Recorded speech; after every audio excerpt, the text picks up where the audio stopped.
last time you guys were here, you were going toward Dreona. You got attacked by some eldritch abominations, variants.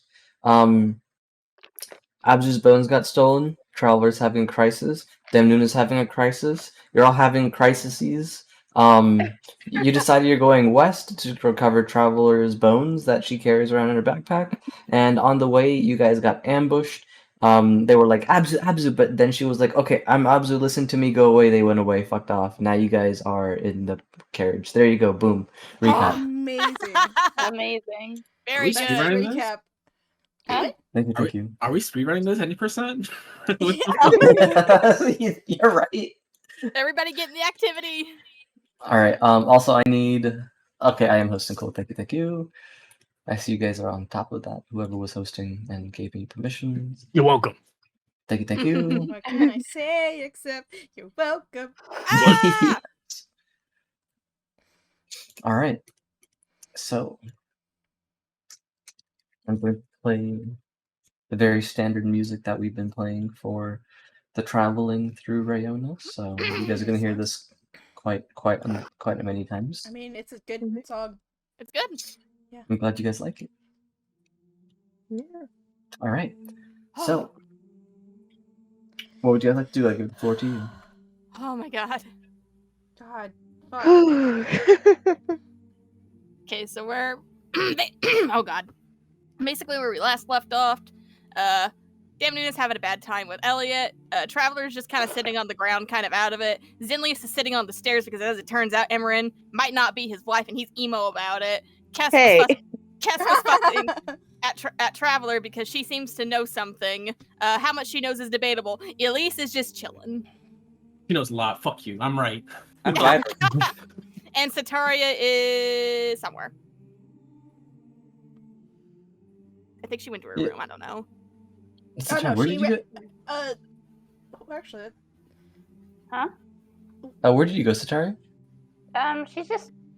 She's nowhere particular. She's just walking away because she watched Elias rip the eyeballs out of the thing, and she's. Oh yeah, that's right. That's right. That's right. Ah, yes. Yeah, I did do that. You did do that. You sure did. They'll be useful. Don't worry about it.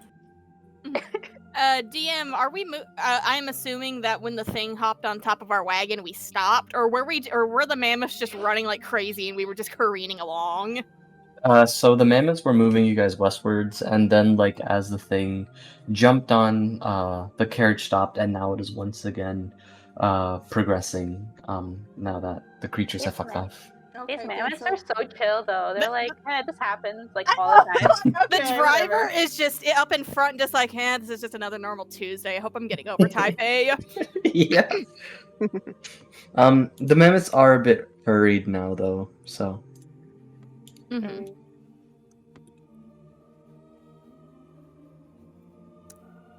All right, who first? I'm afraid. I don't know who's first. I don't know. We're all just kind of freaked out. How much more do we have of? How long is it going to take for the carriage to arrive at our location? We do you haven't think, told GM? them to. We haven't told them to divert their tracks. Well, Yeah. Aisel said that we're going west, so Yeah. they're right or my. Okay, Fine. well, I need to go pull up the map real quick. Mm-hmm. There we go. I'm just wondering if this is like another few days thing. Elise, perhaps you could inquire with someone who's familiar with this side of Rayona, if you know anyone who might be. I have a number of people I could ask, but they don't want me asking.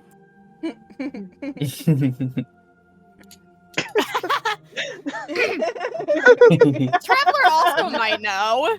Yeah, I said a number of people. Hmm.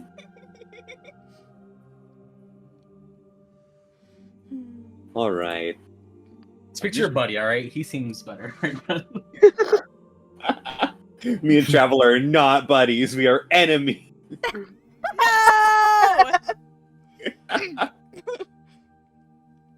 I was just wondering if anyone else want to do first. I'm good. I No, got nothing. Zelius is just sitting. Yeah, Trav is just catching her breath, honestly. I mean, if people talk to her, she'll talk, but she's obviously kind of freaked out. Demnuna's still like a hot mess right now. Nobody really knows what to do right now. It's kind of a standoff. Yeah. Are we still having That- dinner? We're still having dinner. Temple's no. back I on I the mean, table. I'm don't so know. That's hungry. completely Bro. up to.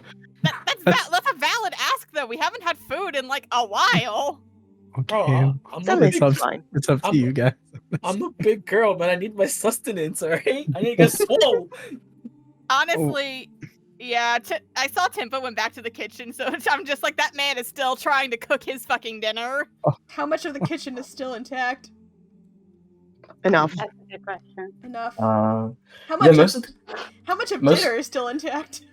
so most of the kitchen was actually fairly unscathed since they were trying to go for since the arms were relatively too far away from the utensils, but the dining table is all smashed up to hell, Yeah. and the piano too. Goodbye, piano. We knew you No. well. I salute.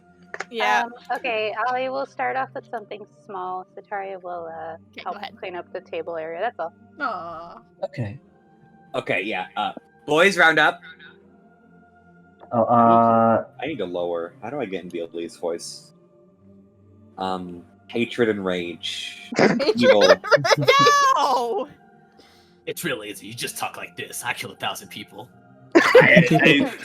7,000 people dead by my hand this Monday. You Okay. right, you right. I'm sorry. All right, boys, we've got so much property damage. Each of you take a room and see what you can do. all right, boss. Timothy is going straight for the kitchen just to make sure it's okay. Fred will help out, and Bartholomew will help out with Sataria. Thomas will go to piano room along with Eugene, and Frank is going to.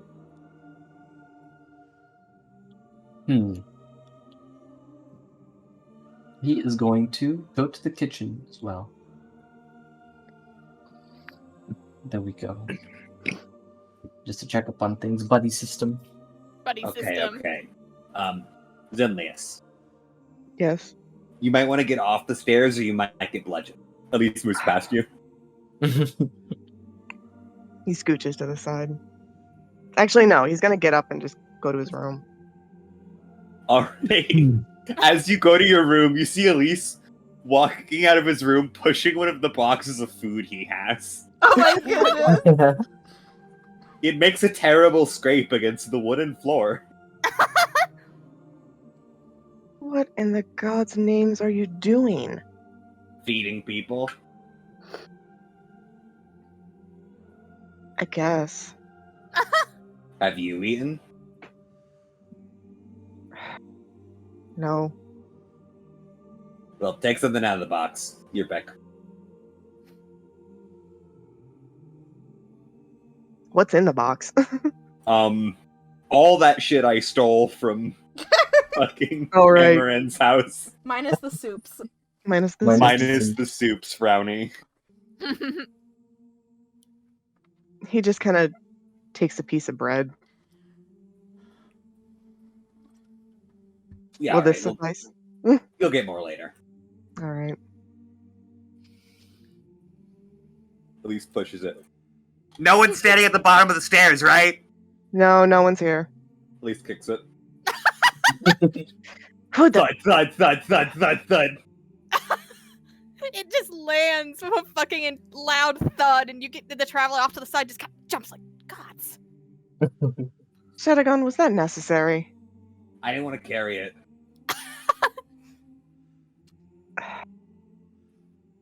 All right.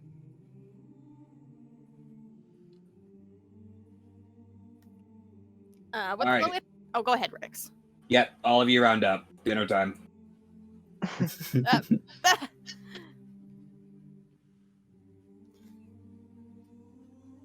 Lucy's gonna look into the box really quick, and she's gonna say, oh, "Hey, I recognize this food." Yeah, you do. It was from that very morning, wasn't it? Yeah, it has not been long. I don't think. Yeah, it hasn't been God. too long. Okay, but the food's also been in a box for like the entire day. I hope there's nothing that was very perishable in there. Frederick probably, or Theodore, or whatever his name was, probably packaged it up really nicely. It's well Yeah. packaged. That man rolled a theoretically a not possible number on his cooking roll, Okay. and It Elise can't- knows it very can't well about spoil. perishable foods. Okay, that's a fair point. Yeah. Okay. Yes. The traveler is gonna just kind of get up and brush her skirts out. She's gonna kind of take a step forward, take a quick peek in, but there's nothing in there that really catches her interest, so she's just gonna shake her head and step back. Well, you go check what the kitchen has then. She nods, but for now, she's actually going to head into the living room to go help pick up the pieces of the piano. That piano's so fucked. And Tom's gonna look to you, Traveler, and he's gonna say, "Are you sure we can handle this? To be honest, you should probably get your young miss." She just shakes her head no, and she kneels to start picking up some of the pieces. The keys are all over the ground. They're broken. Shit's everywhere. She just kind of picks up one of the keys and turns it over in her hand a few times. Just kind of looking it over as if, sad that such a marvelous piece, the piano was destroyed and all of that. She also seems decently lost in thought, kind of distant, obviously helping to clean as to not think about what just happened. And as she helps them clean up, there's just a general every now and again, and she keeps wiping her mouth after every cough, and her hand keeps and her hand and her sleeve just keep getting redder and redder. Eugene's going to hold out a handkerchief to you, Traveler. She's gonna look at him and look down at it. She's gonna take it. Oh, that's 2 handkerchiefs I have to return now. He's gonna say, Gross. don't worry about it. You hold on to that as long as you need. Meanwhile, Thomas, and actually it was Eugene who was stuck with you in that other side, I believe. Eugene, afterwards, is going to start picking up the piano keys as well. However, as he does so, with every piano key he picks up, he seems to do a little beep, as though that is the sound of the piano. So, beep, beep, beep, beep, beep.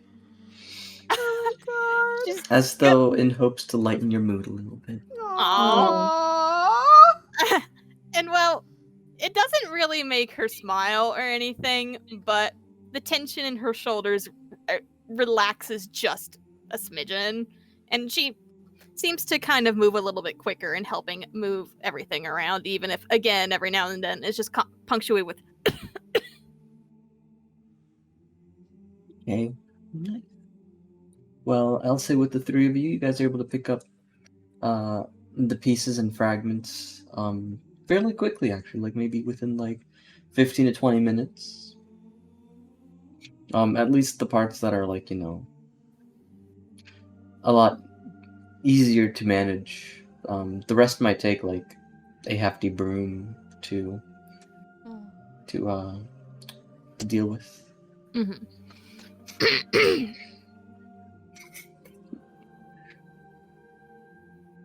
But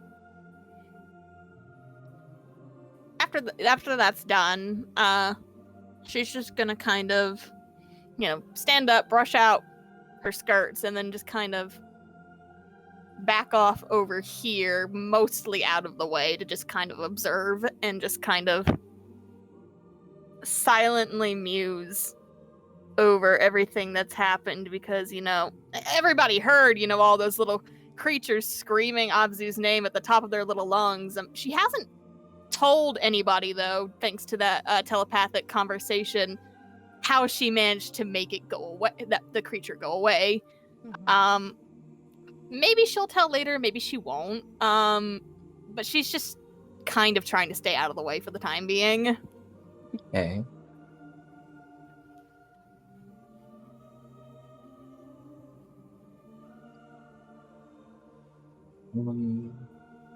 Okay, interesting. Give me 1 second. I'm going to do a dice roll really quick. Oh dear. Oh boy. I Please. don't like that. Please don't. Another unexpected, terrible Oh. thing happens.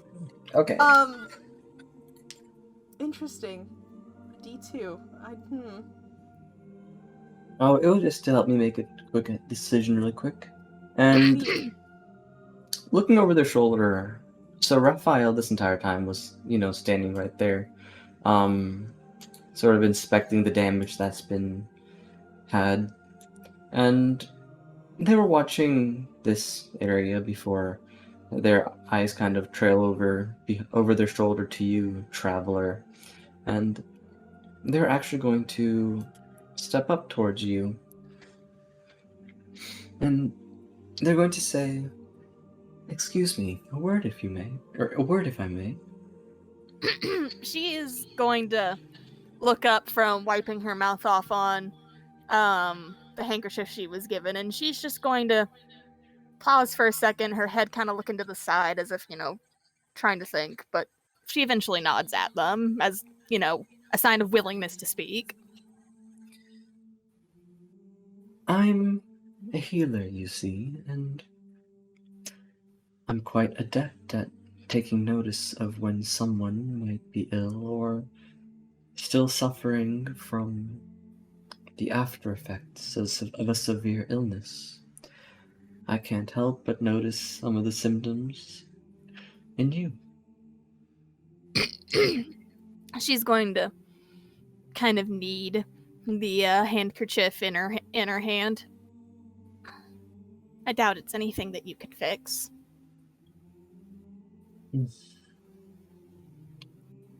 Quite possible. Though I wasn't offering a remedy as of this moment, as I have neither the tools nor the resources for it. But in the southern kingdom of Kurukshetra, there is a vast forest named Vanaspati. I hear that it has many plentiful herbs that are quite potent in their restorative properties. A physician in Kurukshetra might be able to help you with your affliction. That is all. She's gonna lightly cough again and wipe her mouth one more time. And she's just going to kind of mull on the words and just... It's been a while since I've been there. I didn't know. Perhaps it's worth looking into. Well, Vanaspati is a highly guarded location in Kurukshetra. It would take special privileges to enter that location. But a recommendation from a noble or a royal in Kurukshetra should suffice to get you in. If you make good alliances with anyone there, you might be able to find your answer. She's just gonna mull on that again and just... I'll have to check with my connections. It's been a while since I checked in with them. Thank you. Of course. And good luck. Thank you, I suppose. Of course. With both your physical affliction and what you might have to deal with mentally. And Raphael is going to give a small bow before making their way around the carriage, seeing where they can help out. Before finally wrapping around here to help out Sitaria, Fred, and Bartholomew.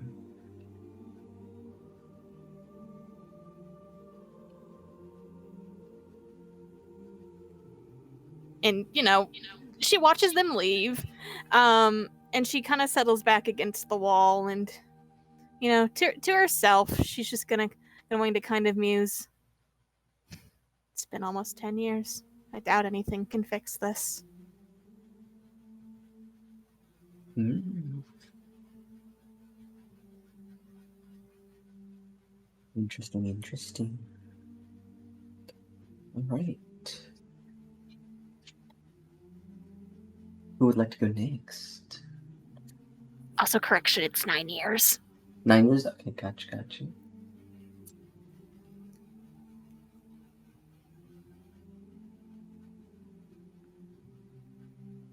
I can go. Or you Go want to ahead, go? Honey, are you okay? What? I'm fine.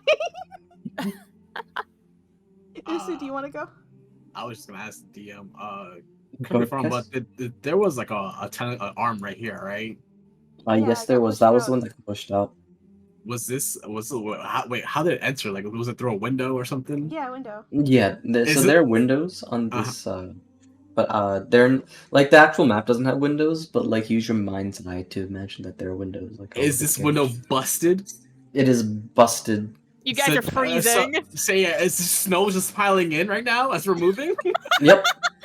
all right. Kess will kind of like look between the window and this destroyed table and kind of just start helping Satara clean up as well, but also picking up like broken pieces to just board up these windows. So Okay. you don't fucking Smart. freeze. Nice. So you don't freeze to death. You Good know, idea. you know what I thought you were going to say for some reason was that What? Kess was just gonna bend down and start like scooping up the snow and throwing it back out the window. Yes. And you know what? Luce will help you out because there are a lot of windows that are broken. And she will say, that's a good idea. And start helping you patch up the windows, Cuss. Let's go. I All right. sincerely hope the guild isn't going to bill us for this. It's Emerald's. Yeah, it's Emerald's. He'll pull Emeran, and she won't care. But yes, that's Rich all I people wanted fighting. to do. All right, Yeah, so we don't okay, freeze. Okay, you guys keep going. I'll be right back. Sure. Okie dokie. Alright, Demnuna, you wanted to go? Yeah. So by this point, Demnuna's tears have stopped, but she's still holding on to Elliot. She breathes in, shaky sigh, and then she breathes out. And finally, she pulls herself back and takes a moment to start wiping at what tears might remain along her cheeks. We are sorry. We did not mean to cry like that. It's okay. Those things are... Well, they show you terrible things, And it can get overwhelming. Okay, I'm back. Welcome back. But that's exactly why I'm here for you. I'm not going to leave your side, and if those things make you cry again, I'll make them pay.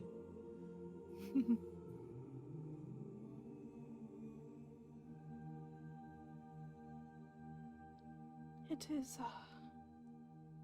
for us, it is more than just that. Those things, we've seen them before. It was the very reason that we were born.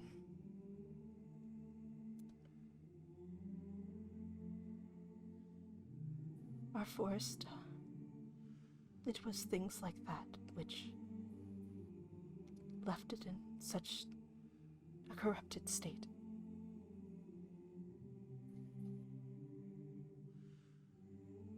So when you say that you're looking for the curse bearers, you're looking for those things that brought your forest to this. You're saying that's why you were born, to fight them.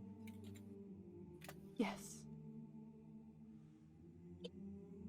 And it's my fight too.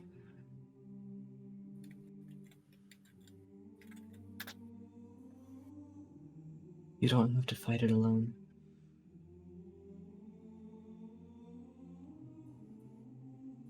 It's very faint, but there's a small smile at that. We've been alone on this journey for so long.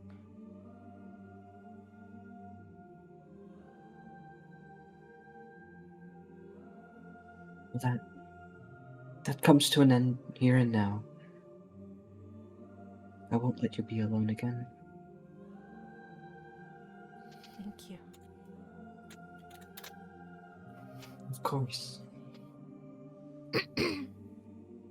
Elliot gives your hand a little squeeze and sort of cups your face with a hand. And he presses his forehead to yours, Demnuna. Aww. Super gay. Hi, Caitlin. She breathes out a little sigh and she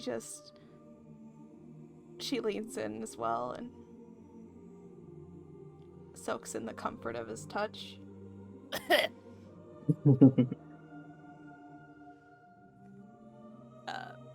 Just super quick, the traveler is gonna kind of look to her right, see what's going on, and she's gonna kind of head over here What to the try dog and start doing? patching windows. If you said something, honey, it totally cut out. Don't worry about it. She's not homophobic. She's trying to give them some space. Her fathers were gay! Internalized homophobia. Listen. I'm listening. Yeah. So Vasilis notices that he's the only one who's kind of still hovering around Ellie and Demnuna. So he's going to also start patching up some windows.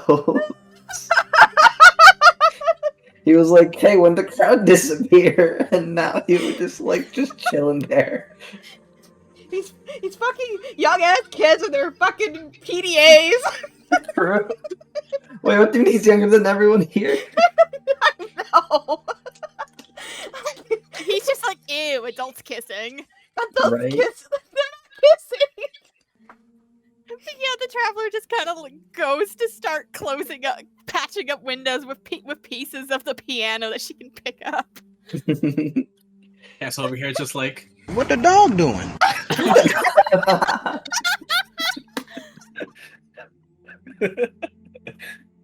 So, Talbred is also going to start looking around now, and he's going to recall Raphael's small conversation with the traveler, decides that's not a good person to approach right now, sees Demnuna having a breakdown in Elliot's arms, decides she's not a good person to approach right now.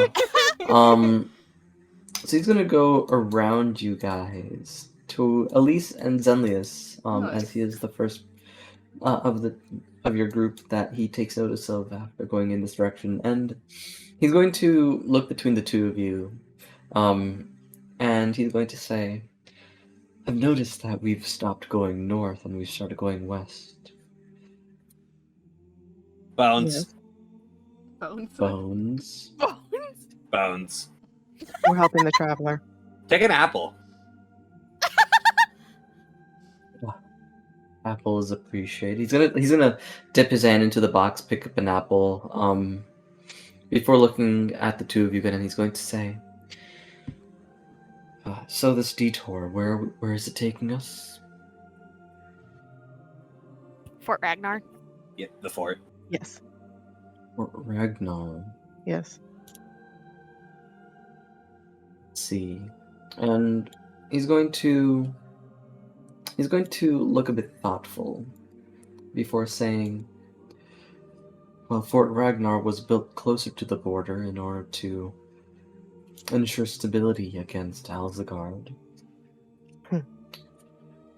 Compared to our travels to Radua, the area around Fort Ragnar should be much closer. Which means if any of you intend to get if any of you intend to get rest at all, sooner would be better. I imagine we'll reach there within, well, not even a day from now. Oh wow. Oh gosh. Yep. That was the Also- plan. Eat and then have a nap. I only Well, need 4 do- hours. Oh, yes, of course. Well, do let your comrades know as well. Good day. Zelius just nods to Pretty him. fine day. That is the nicest we've seen Thaladrid be this entire time. Mm-hmm. I don't know. I think him saying "good job" to Sataria was pretty nice too. That was pretty Thank nice. you. Yes, that was very nice. At Elise's mentioning of just, yeah, the day's pretty good, Zelius just kind of looks at him. He goes, Shadagon, how are you faring, by the way? No, I'm pretty good. Why would anything be wrong? Because you're so full of shit. My gosh. If you want me to stop being full of shit, you know what you have to do. I'm waiting for the right moment, however.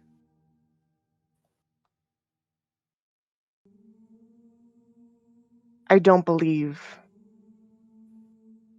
this environment, possibly. Too many eyes and ears. Well, that's respectful at least. Thank you. You're welcome.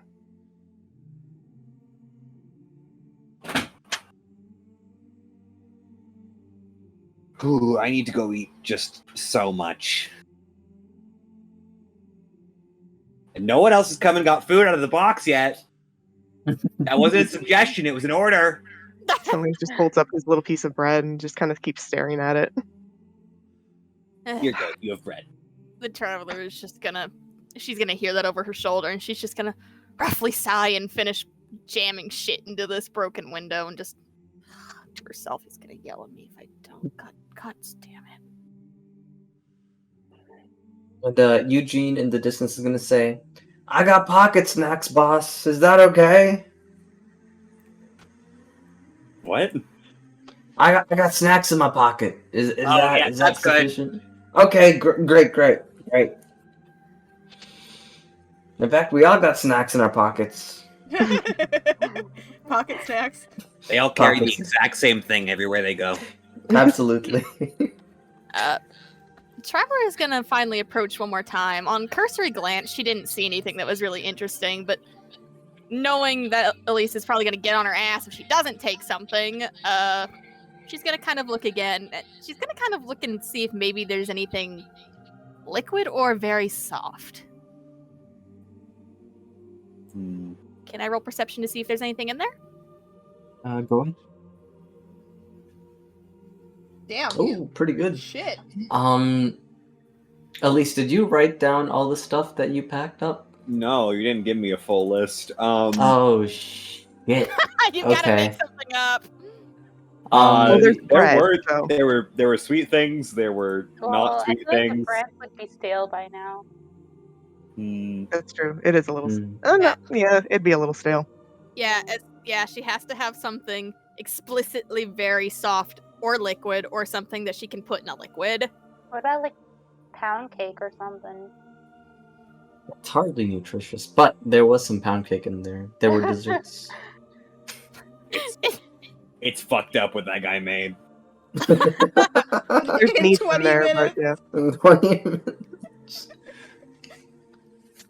Godlike chef. She's gonna kind of look around and seeing is that there's nothing else. She's just gonna sigh and take out the tiny wrapped package that has like a slice of pound cake in it. It'll do. Liquids are available in the kitchen. She's going to nod and disappear to go find something. I guess during the time that since Sataria had been cleaning up, I'm guessing most of the stuff has been pushed to one corner. And and the carpet has been mostly cleaned up. And with the help of the two boys, Sataria has gathered all the pillows that she could find and kind of just laid them on the ground for people to sit at to eat. Aww. No. Ah, nice.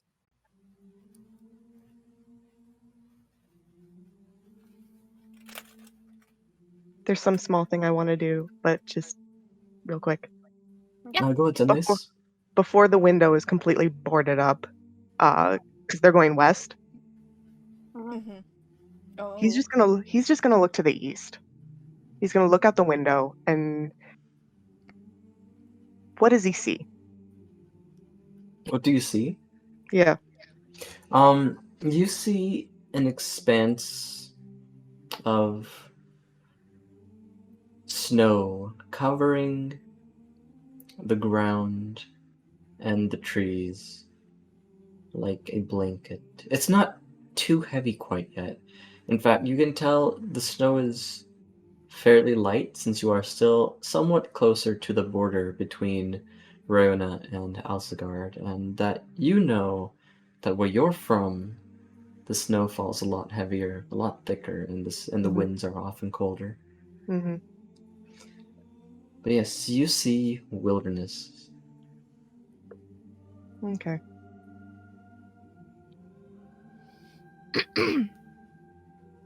He just sighs and helps Kess continue to board up the window. Did you need a moment, Mildeban? I'm all right. Thank you. It's quite alright if you need a moment. I can give you all the time you need.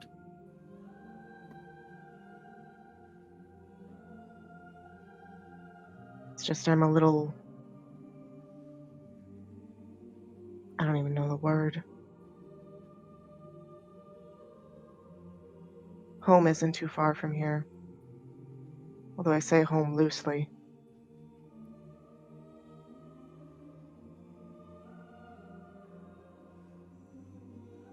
Reminiscing? We've got better times. He smiles at that. Just a small one, but there's just like a little quirk in his lips and everything. I suppose. I get that. No worries. Hmm. Take your time. Just call me when you're ready. She kind I'm of walks over to the stairs. Just giving Zelia the time to reminisce. Think about her days. Well, she stands on the box. Well, she stands in the box, just glaring at Elise. That's some really good, like, balancing.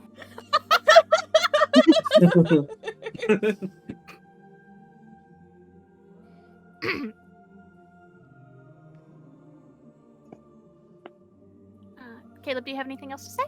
No, that's it. He's Okay. just gonna keep looking out the window for a little bit. Very welcome. Enjoying the wind coming up. In the kitchen, the traveler's just been kind of plinking around, looking around. She's looking for like maybe like a mug or a bowl or something. She's gonna kind of approach Tempo and lightly tap him on the shoulder. Hey there, traveler. She's going to still speak quietly, but just loud enough for him to hear. You've been in here longer than any of us. Could you point me in the direction of perhaps a mug of some kind? Yes, it's over here in the cupboard. Thank you. She's gonna come around, find the cupboard. She's gonna stand up on her tiptoes and open up the cabinet. Everything is still shockingly kind of intact, and she's going to kind of bring that up as she grabs a fairly decent, big looking mug. At least the dishes aren't broken. Yeah, there was an impact on the on the ride, but I just assumed the mammoths were walking over tough terrain. If only it had been that.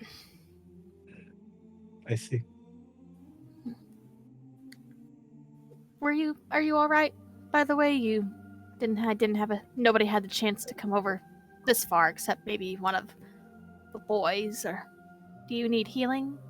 Oh no, I'm fine. I would say I cut my finger a bit, cleaning up some glass. But I think I'm doing just fine. I'll be quite alright. I cleaned up most of the kitchen as it is. Don't worry about me.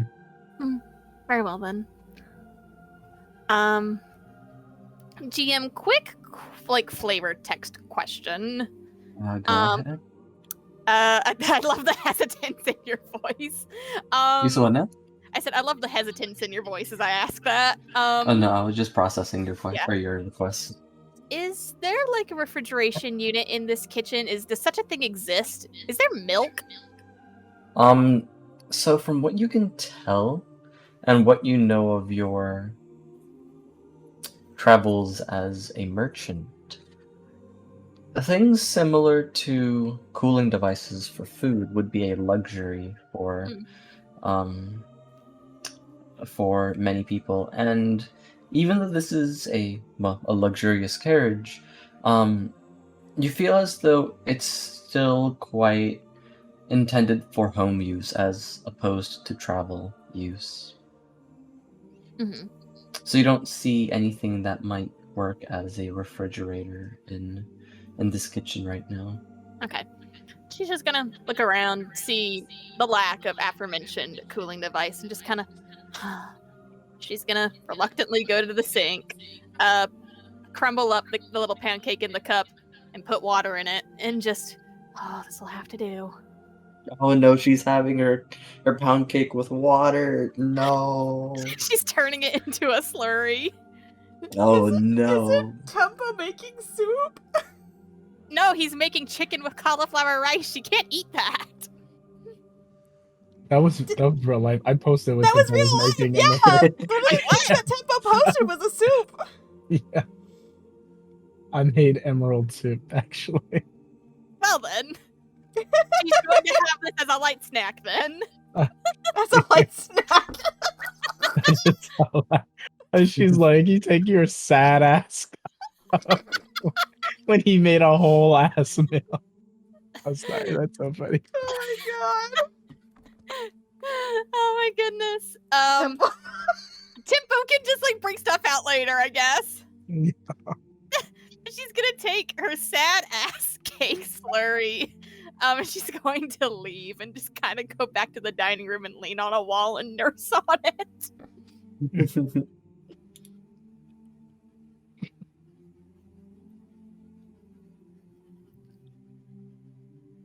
You have your slurry, traveler. For context, I reposted what was on the menu for a moment. Oh, thank you. Oh, this was post session, so I forgot that this is what he actually made. Let's see. Yeah, she'll eat soup later.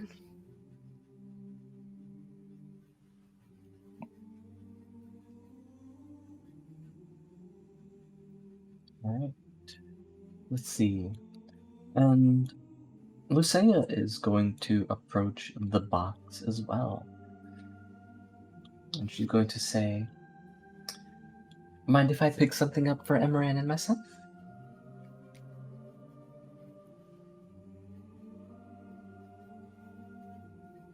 Elise? Elise dead. Elise dead.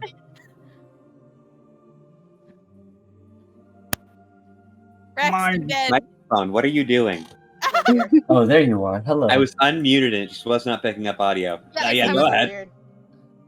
That's so weird. Okay, so yeah, Lucia walks up to the box of Elise and she's gonna say, "Mind if I pick something up for myself and Emeran?" You're good. Great, thank you. She is going to look quite thoughtfully, and she's going to pick up some chicken tendies. That's right. Theodore made some chicken tendies to go with your whole ass chicken. Are they dinosaur shaped? Are they what shaped? Dinosaur?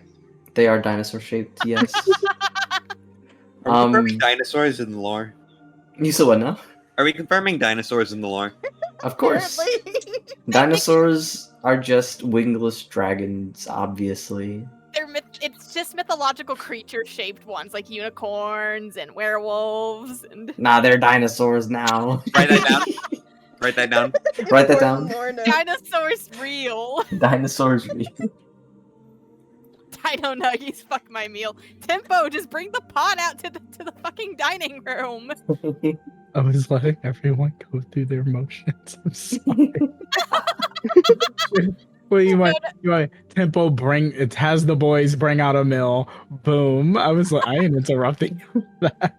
No, I was just saying in general. I didn't. Yeah. I knew that you weren't Oh, trying to yeah, interrupt. I was just saying in general. Yeah, no, it's fine. She a real one. To be fair, they are dinosaur chicken tendies made by Theodore. So, and It's actually impossible to beat that roll. And let's say we'll go up to the room she's going to bunk in with Emmerin. Meanwhile, Clay and Rin will come down after all this time. And they're going to get here, see what just happened around, and Clay is going to say, "What the hell happened out here?" Tentacles. Tentacles? Tentacles. What, did we get snatched up by an octopus or something? Or something. Or something. Or something. Well, I do hate those or something, so I'll definitely have to be here the next time we see them. And you're telling me that all of this happened and somehow, like, I didn't take notice of it? Yes. Yeah. It Yeah, was that's what I'm rather saying. quick. That's crazy. At this, the traveler's gonna kind of peek over the edge of her mug and say, "It was over within 10 minutes." That's fast. Crazy. That was crazy one. Oh no! And they put me in a padded room full of rats, and rats make me crazy. Crazy? Oh no. My activation word, I'm sorry. and Rin's going to say, "I had an excuse. I was sleeping or napping, you know." And the traveler's just gonna kind of, "You slept through that?" I'm a very heavy sleeper. She's just gonna go back to sipping her fucking liquid ass pound cake slurry and just not question it. I see, I understand.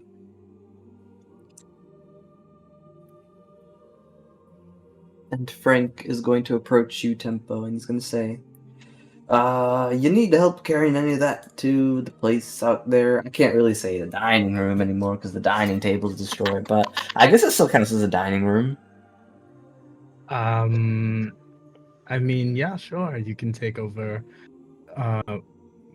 You can pretty much take the meals out for me and call people to dinner if they choose to if they haven't eaten already. All right. What's on the menu today, by the way, chef? Well, I'm glad you asked. Check no mic. I mean, okay, never mind. Well, I cooked up some of Reen's favorite. I brewed up some pixie berry tea. I also made exquisite beef stew. I made emerald soup for those feeling under the weather or, need a nice broth, rich of flavor. And for dessert, we will be having Applebee's finest brownie melted fudge. I see you. With whipped cream and strawberry. Where'd you get all the ingredients from? Listen, Pantry. Listen, the pantry had these ingredients, and I at the academy, I took cooking lessons from the goated Ramses himself. So I'm hoping everyone enjoys dinner, those that choose to have it. But you could say that chef was pretty goated. We got too many Ramses in this here campaign, but I that's mean, I know, I went to the mythological Ramses! You can just say Gordon. Gordon Ramsay. Ramses is his last name, right? Goated is his first name. exactly. goated. Ramses is his last name. I'm not talking about the one that's an inconvenience to me. Wow! Damn, you really don't like that guy, do you? Yeah, you could tell Satari I said what I said. Wait, what does Satari have to do with anything? I guess you'll figure it out eventually. All right.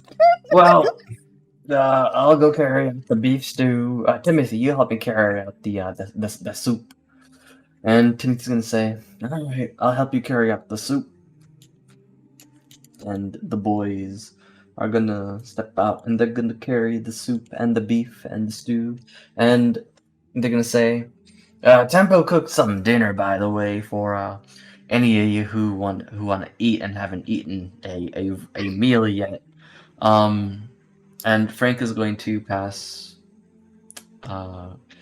Rin's favorite dish over to her, and he's gonna say, "Tempo said this one was for you, miss," and she's gonna say, "Thank you, I do love this one."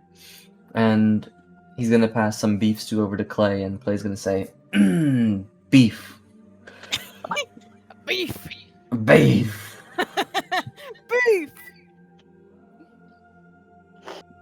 And they're gonna start passing around the food for anyone who's interested. Oh fuck yeah, food. Okay. When they've kind of passed by Traveler, she kind of looks down at her pound cake slurry, and she looks over at whoever's carrying, the emerald soup, and she's gonna quietly, just quickly approach, take a mug of emerald soup, leave just as quickly. Demnuna, Elliot is going to overhear what's being said over there, and he's gonna say, "Maybe we should get something to eat. Keep our energy up."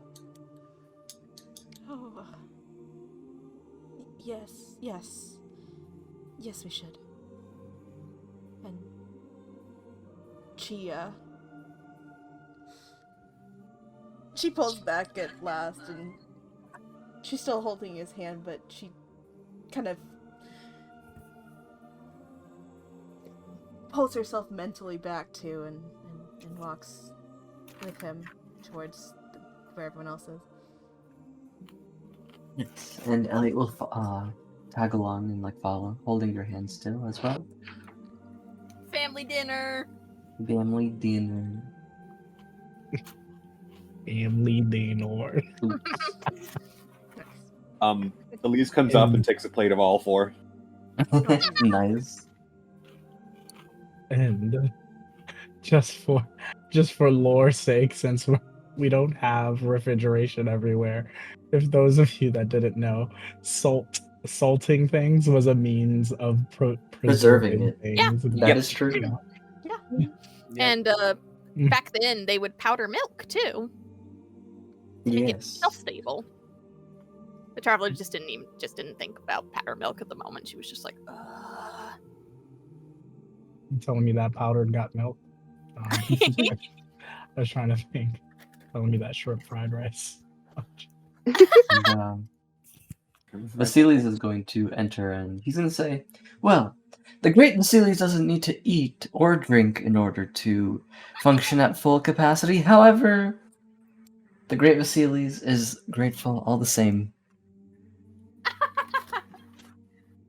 So was that a yes, or is he just overcomplicating it?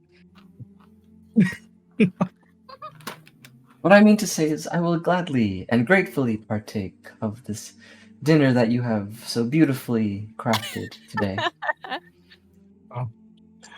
Please don't deny yourself a meal on my part. Your greatness might, brighten the mood in here a bit more. I'm so glad you agree. Thank you. Mhm. You. Mhm. Well, The great Vasilis would be delighted to join you all for dinner. Simpo's gonna whisper. Simpo's gonna walk over to and just whisper to Cass and say, "I can't believe how arrogant this guy is. Have you met anyone so full of themselves?" And Kess just gives him the straightest face and just says, "Yes, yes, I have." How unfortunate. I would hate to meet someone with that big of an ego. Oh my god. Yes, same. Just very much the same.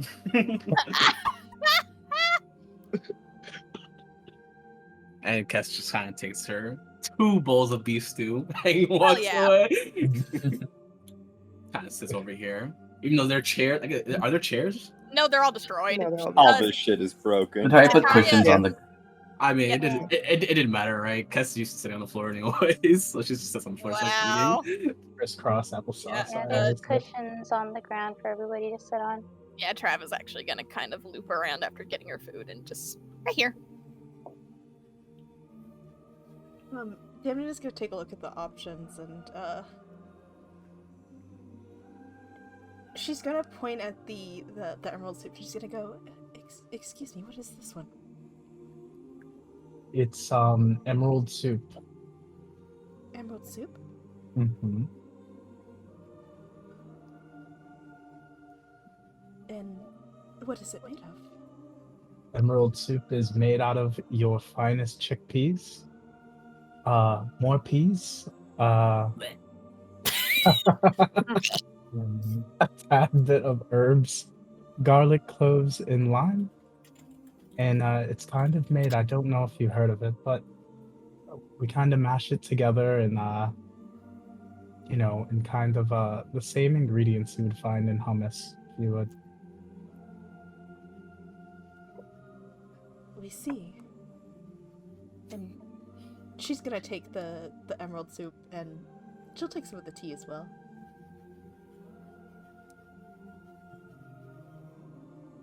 Hope you enjoy it. Thank you.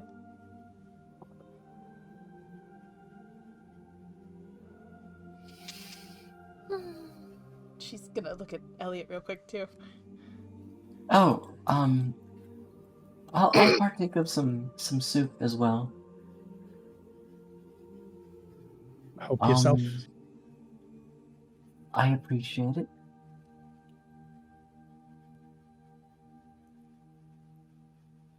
I will say, if you're still up for it, feel free to have the brownie pudding. It is, it's a great way to indulge in something sweet at the end of every meal. And Reed, how is the pixie berry tea? Is it everything you love? Yes. I love it. And the soup, it's so tasty. I see. Well, if you didn't like the tea, no matter, I tried my best. No, I love it.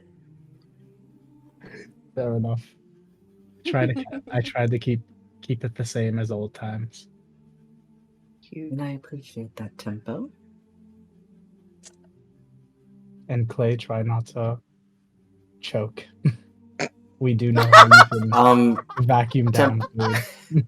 Tempo, as you say that, you notice that Clay is already choking a little, and he's kind of like he's trying not to show it, but you can see him getting like blue in the face as he's kind of like trying to like as he's like hitting himself in the chest, trying to like force it down. Oh my god. Elise is doing that, but not failing. Just all the food is in his mouth, by the way. Yes. He's just And- swallowing it like a fucking boa constrictor. Whole fork's gone. Yes. I hope you weren't expecting me to help him. And you see Clay like snatch the tea from Rin's hands really quick, and she's gonna say, "Hey!" before he takes like one quick swig to like kind of like help it down. And as it goes down, he gives the tea back to Rin, and he falls dramatically to his knees as he just starts huffing and puffing, like, "Ah, it tastes so good, but it burns so bad." See, did you never learn to chew your food? I mean, I have, but it just tastes too good, Tempo. You know, it's not a recommendation for you to choke. It's just something you're supposed to know not to do. It wasn't a Man. suggestion, Clay. Still as much of a smartass as you always were, huh, Tempo? Well, I don't want to be a dumbass, do I? Or maybe you're far too familiar with that phrase. Damn, now you're just being mean, bro.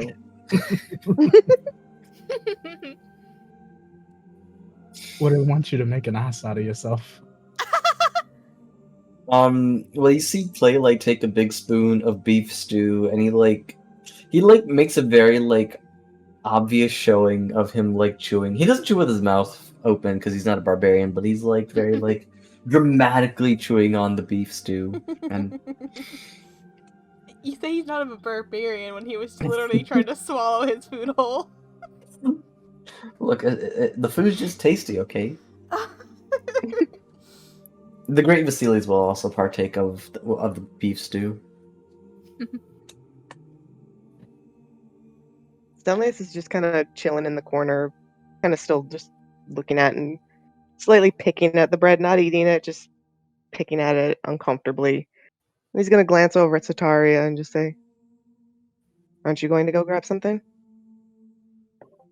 Oh, I will. I just want to make sure everybody gets food first, and then I'll grab something to eat. Are you not going to eat? He holds up his piece of bread and just goes, "I'm fine." Well, it looks like Temple made a lot of good food. I feel like it would be better than just a piece of bread. Trust me, I'm fine.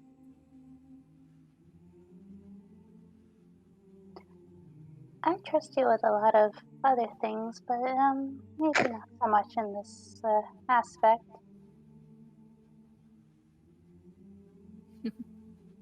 Stunlace just kind of looks at her, just kind of raises a brow and really. Really, what? He shakes his head and just goes, "I'm not getting any more food." What if I go get you food? Do what you want.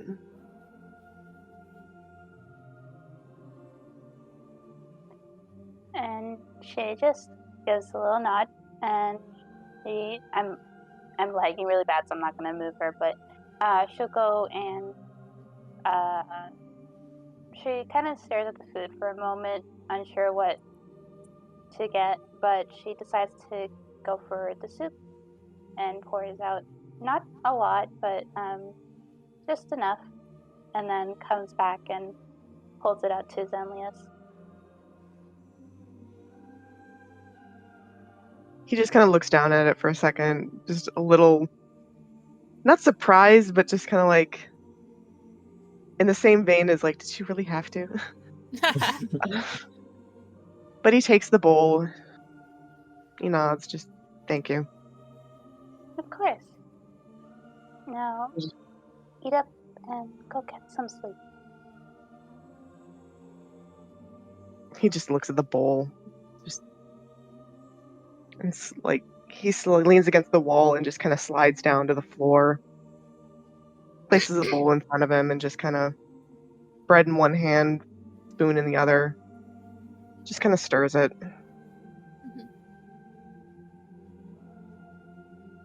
He's just got a frown on it, like a annoyed, not annoyed, but just a bit of a frown on his face.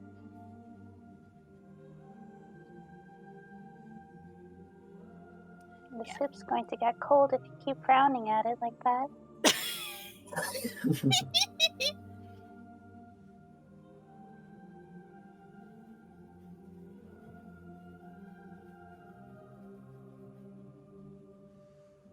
You're not going to let this go, are you? Mm-mm. No, I'm not.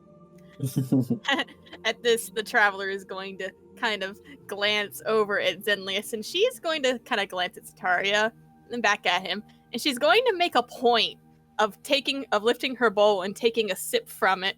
Although a moment later she has to put it down because she's about to violently cough, but she swallows and then looks back at him like, "See, I can do it. Why can't you?"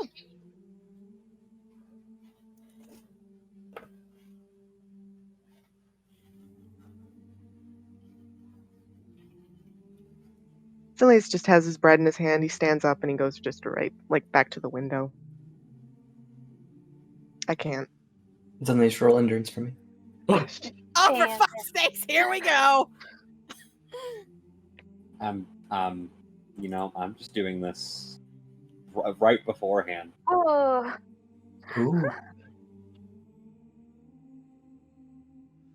Zenlius, you feel dizzy.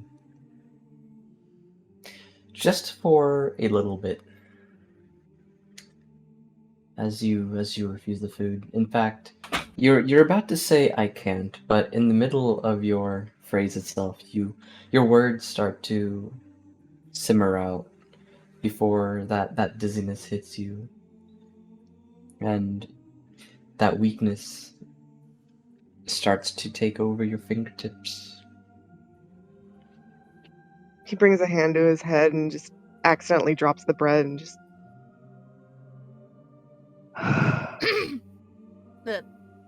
At this, the traveler's gonna get up and kind of approach behind him. Is that enough, GM? Considering that Zenlius can't really hide her right now, and like that you're pretty much right there. Yeah, you see Zenlius drop the bread and clutch his head. Yeah. It is around that point, Elise actually finishes his own food. Puts it down, licks his lips. Eyes are red, there's a glare on you.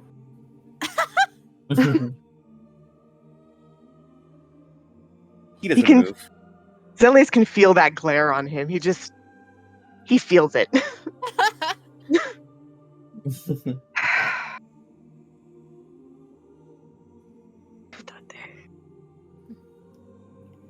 The traveler doesn't touch Zenlius, but she's at least gonna kind of lean forward and look at him to see if maybe he needs assistance. He kind of brushes the traveler away just to kind of have him give her space. And she takes a step back. He sits back down in front of his soup. Here, let me get out of the way. Yeah. That's a lot, out of the way.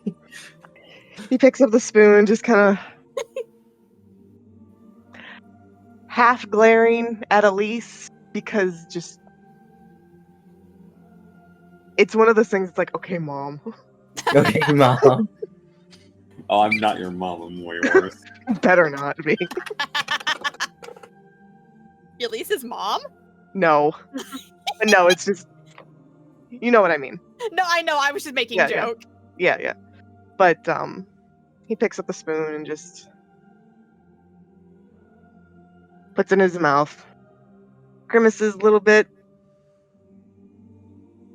and then he sets the spoon down and just kind of leans against the wall and just hopes for it to stay. Mm-hmm. Oh, Kess was very close to me for a second. Huh. Yeah. He just kind of glances over at Elise again and goes, better?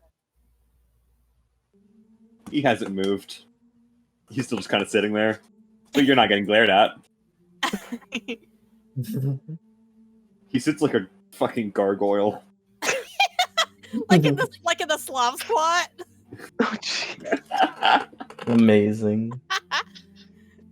and Sataria sits close to Zenlius, but kind of directly across from him on the other wall. And she kind of just sits cross-legged, and she's just more people watching at this point, but just being beside Zenlius to make sure that he eats. And Traveler's gone back to her spot, and she's attempting to get back to eating, although there's definitely still restraint every now and again.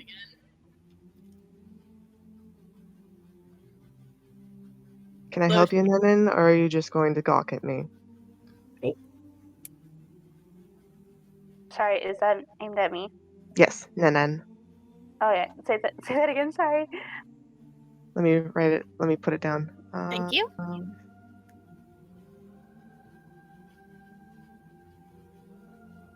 Sorry, give me just 2 seconds. Mhm.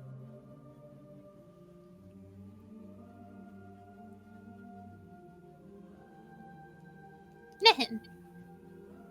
Nenin. Nehin.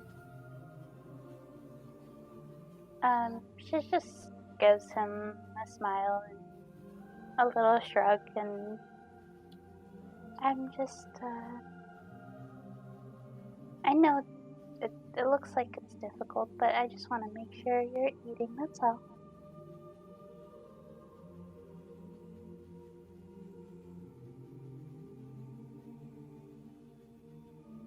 What is it with everyone in this? Did you say something?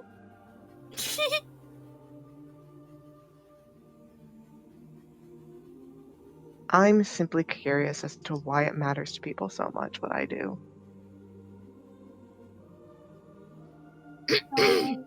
Just now it looks like you're not doing so well. I don't blame you after all those fights and... I'm fine. Even if you say you're fine, is it not okay for me just to check up on you and, just stay by your side?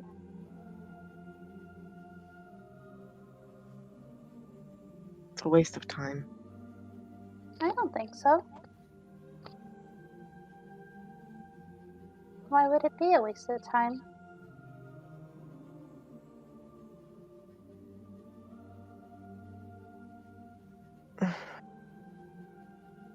Don't you have someone else to pester? Well, I wouldn't say it's pestering. I just wanted to make sure you're okay.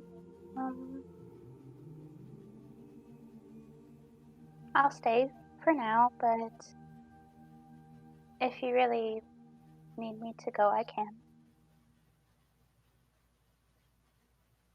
It's fine.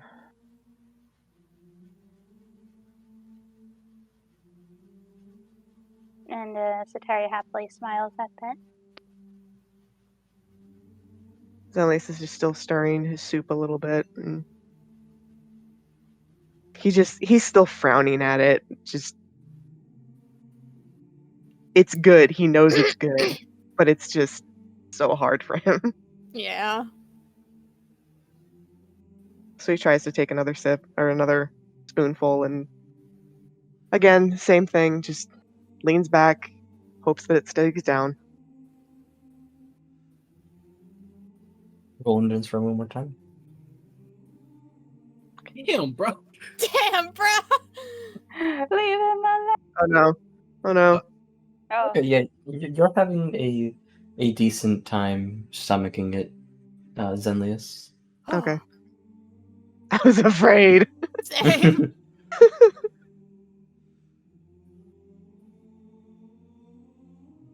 Do you know that meme But where yeah. it's like, it ain't familiar? That's Zenlius. oh my goodness. What? Oh, hold on, I'll put the meme in. Hmm. It ain't familiar.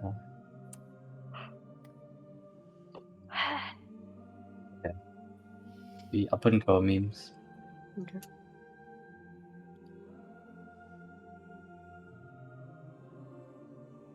There it is. Oh, God. Oh.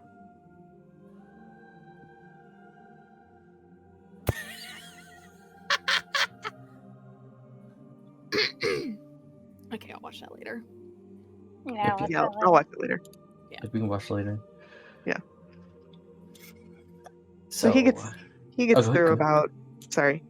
He gets through about a quarter of the soup, little by little, but eventually he just can't go Okay, through anymore. that is fair.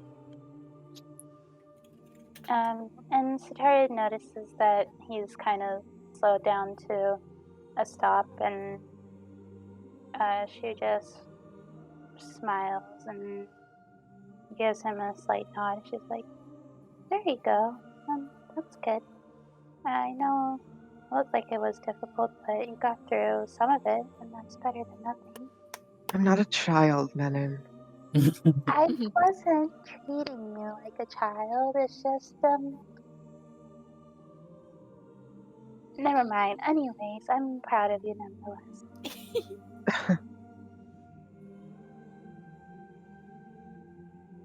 Would you Thank like you. some water? Oh, sorry. Of course. Would you like some water? I can get you something to drink, maybe. He glances over towards where Kess is sitting, because he remembers his teacup. Oh no!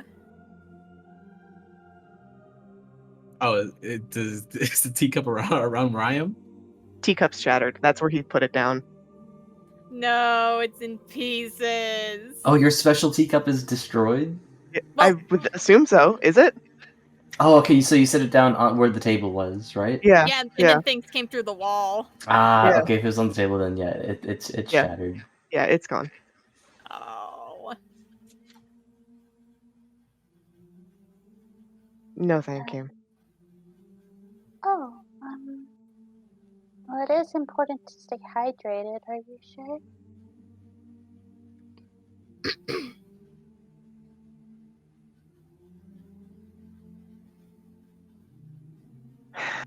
Fine.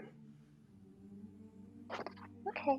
And she stands up and she starts walking over to get water, but then she quickly turns and crouches down and holds out her hands, and she says, "Uh, do you want me to take that bowl for you?"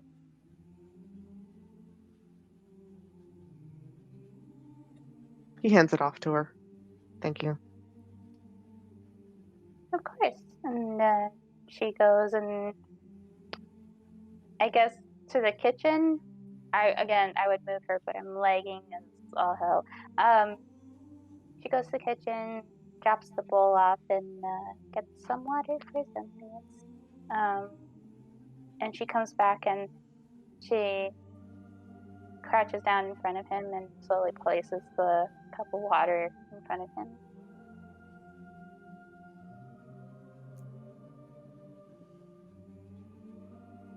Oh, yeah.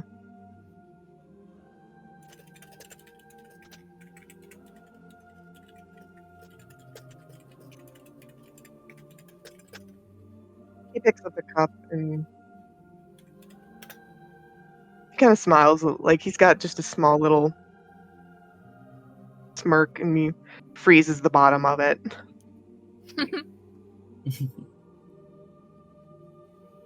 And stirs it a little bit, so there's basically like ice cubes in there. And he just carefully takes a sip.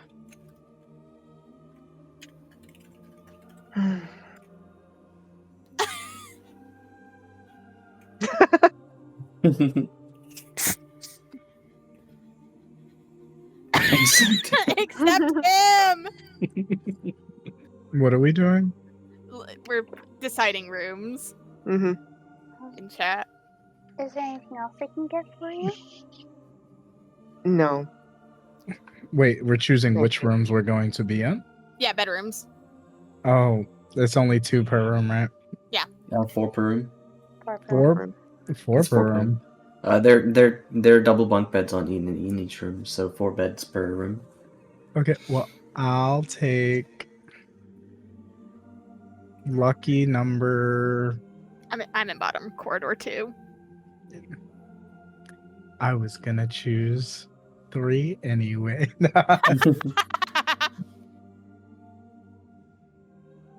Caleb, you were saying? Oh, he says no. No, thank you. And she gives a little nod and she stands back up before she goes to get herself some food. And this whole time, while all that's going on her right, the traveler's just been kind of keeping to herself, although she kind of glances left, sees Kess, and she doesn't really make any grand gesture that she's going to talk to her, but she does nod a smidgen to acknowledge her and then goes back to trying to sip her food.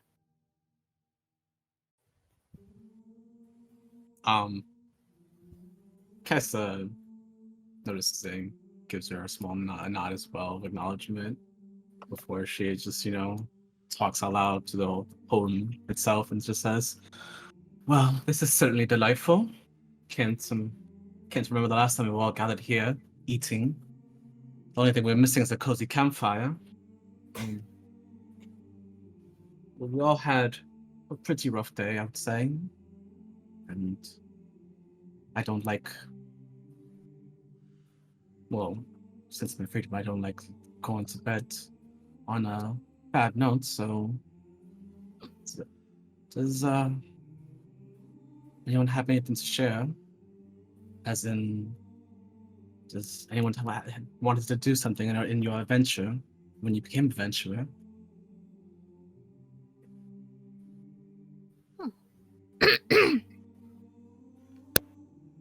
My microphone keeps fucking not working. Ooh. Oh, I'm sorry. We have a lot of leftover wood. I can sort of fire.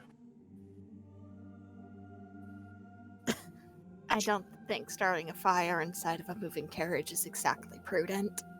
Oh, but it'd be so easy to put out. The windows have been since boarded up. We would choke and die. I think it would be fine.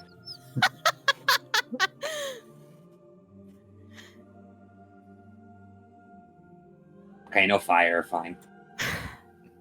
Maybe later. To answer your question, Cass, Mm. as I've mentioned a couple times now, I became an adventurer. I guess you could say adventurer. I started my journey to find my wife. That's it.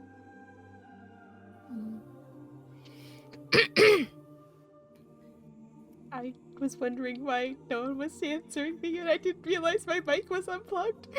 Oh, No! Everybody's having mic issues tonight. It wasn't for long, I don't think. But so could you repeat the question one more time? Oh, I said, does anyone have anything they want to do when they became an adventurer? It doesn't have to be like Okay. your grand goal or anything, but just like something you wanted to see or do in your adventures. Mm-hmm. Like before we go to bed, or like in the future? And like just in general, like Just in general. yeah, Yeah, as just an in general. adventurer, was there Your anything that you were hopes, looking yeah. forward to? Oh, it's kind of a loaded question. Oh, well, you know. The traveler is just gonna kind of absently stir at one of her mugs, and she's just going to say, I left home and became a merchant lord. I made my fortunes and then some. Since then, I've just been traveling, seeing the world and looking for my own answers, and I'm not sure if I'm liking what they're becoming.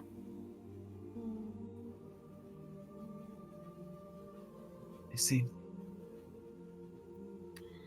And Raphael is going to chime in as you say that, traveler, and they're going to say, it's difficult to come to terms with the answers that you find, but when you find that an answer displeases you, sometimes it just takes a matter of shifting perspective. Change the question that you seek or the answers that you find might give you better results, ones that promise a better future ahead for you. She's going to... Sometimes, Oh, go ahead. they're just going to say, sometimes reframing the things that you seek and reframing the way you see the world is enough to change things. She's just gonna kind of keep absently stirring at her mug and say, "We'll see if I can. Depends on what happens when we get there to the fort, I suppose." And they're going to give you an encouraging smile.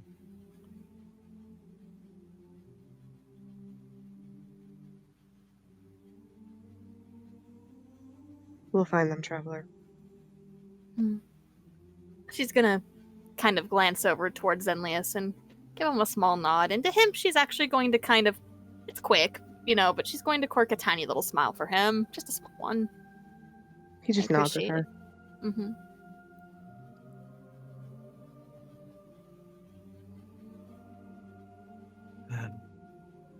I suppose I'll go. You already all know that I was a gladiator, chained and slave, so I haven't been or know much about the outside world.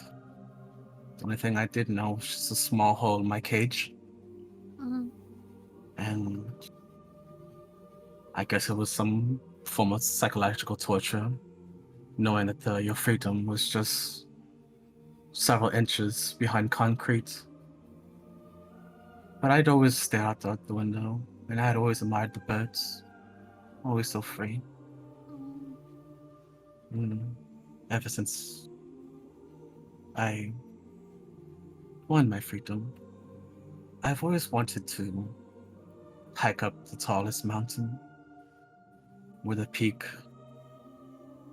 sits among the clouds. Stand near the edge, feel the breeze in my hair and shirts like I'm sailing, and just stretch my arms out like a bird, and just imagine myself flying too. That's beautiful. And go ahead, Zenlius. I just said that's beautiful, Melody Baran. And the traveler is even going to kind of finally look over again, and she's going to speak up, and she's going to say, "My old home was on Mount Australis. It's not the peak, but we lived very high up. Very, very high up, almost near the clouds themselves. If we're forced to go to Mount Australis, I'd like to go see my parents and my sister. And maybe we can go find a cliffside and we can look over the clouds. And you can have your wish." I'd like that. I would love that, actually. If we end up going that way. She looks like she's kind of forcing out the next words, because, like she said earlier, Mount Australis has nothing good on it. But she's just gonna say, "I'll see it done." Thank you, traveler. I look forward to it.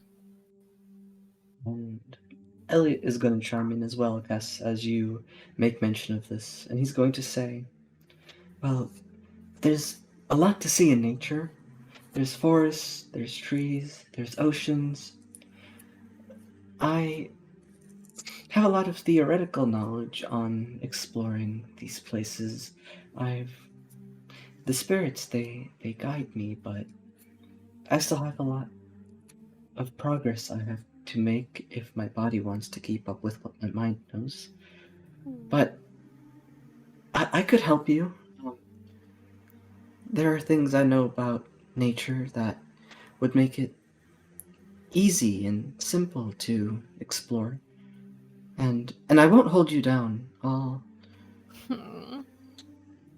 I'll show you that when we climb those mountains that I'll be able to keep up.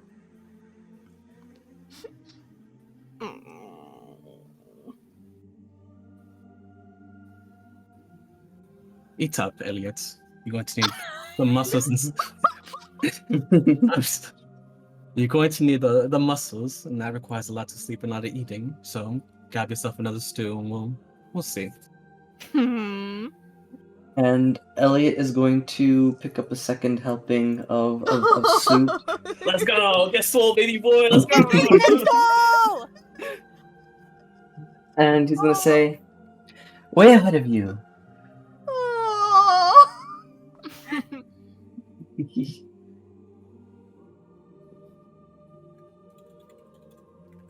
Get swole. Get swole. Oh my goodness. And Elliot's gonna say, do you know that I can turn into a tree? What? No, I did not. Oh,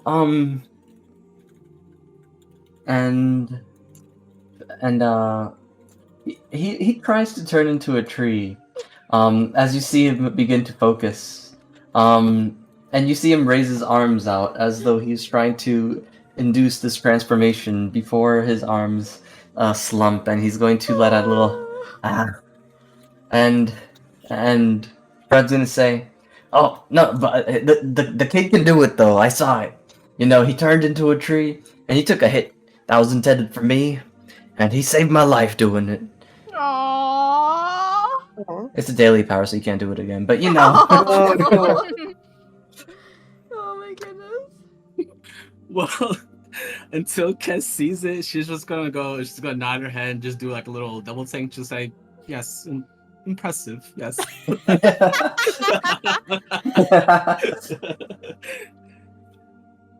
Demnuna's smiling at Elliot. And Elliot's going to give you a smile back.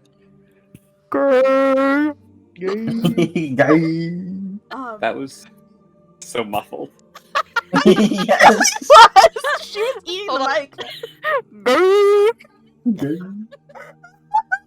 And Demnuna, you were saying? Okay, she's been picking at her soup this whole time, but she has it in her lap at this point. She's sipping on her tea, and after hearing Elliot speak, she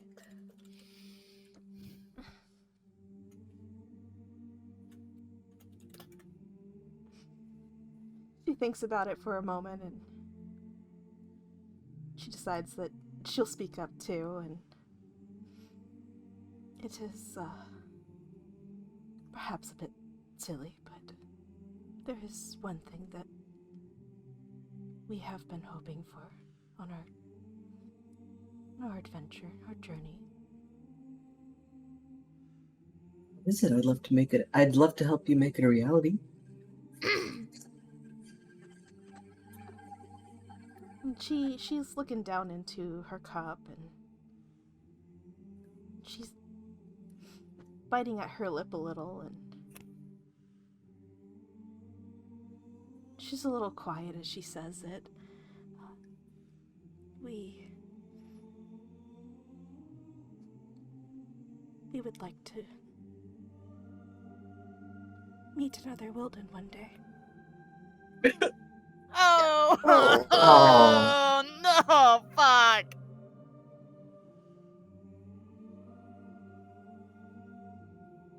And Trav is going to quietly speak up at this and say, have you not seen one?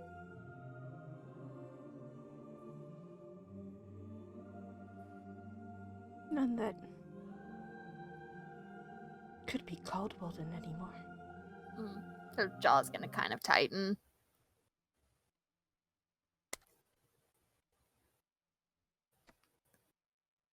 I'm sure there are others, though. Don't lose hope, Demnuna. In fact, if I ever see one, while I am, for whatever reason, separated from you for more than a time of an hour or so, I will definitely point them in your direction. And that makes her smile. We would appreciate that. Of course.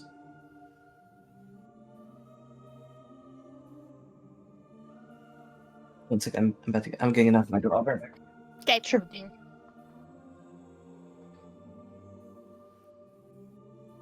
This is a cute little one. Chat about Oh! Team bonding. Very cute. Very Team cute. bonding. Like I said, group therapy, guys. Group therapy. I know, really. I'm Dennis' glad whole you thing is guys just, are. I miss my wife. I miss my wife, Tails. I miss my her wife, too. Tails. I miss her a lot. I'll be back.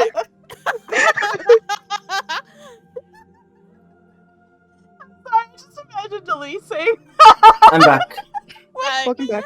Hello, back. Thank you. Hello, back. Hello. I'm You're front. front. There you go. Yes, I see you. I see you doodle the pound cake slurry. Oh, Yeah. yes, I did, yeah. Amazing. Go ahead, traveler. She's going to kind of lean forward a little bit and shoot a glance at Tempo, and she's going to point. Your turn. Ooh. Ooh, getting called out. My turn. Your turn. I guess I'm just going with the flow. Would that suffice? No. I didn't think so. Well, I guess out of this adventure, if I had to say, I just want to be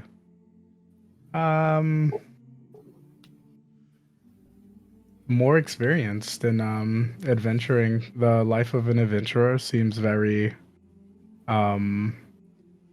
fulfilling, if you would, and it's way more excitement that I've had these past journeys than I had crammed up in a dusty old academy studying. And I also want to pursue my music. Let the world hear my music and share the joy of my adventures through song. And that's kind of where I'm at right now. What else? I think I'll save that for another tell. She's just going to say, that's noble enough. Thank you. I practiced. Raphael sure to will write also down- chime in. Oh, no, go ahead, Zenlis. No, you go ahead, Zenlis.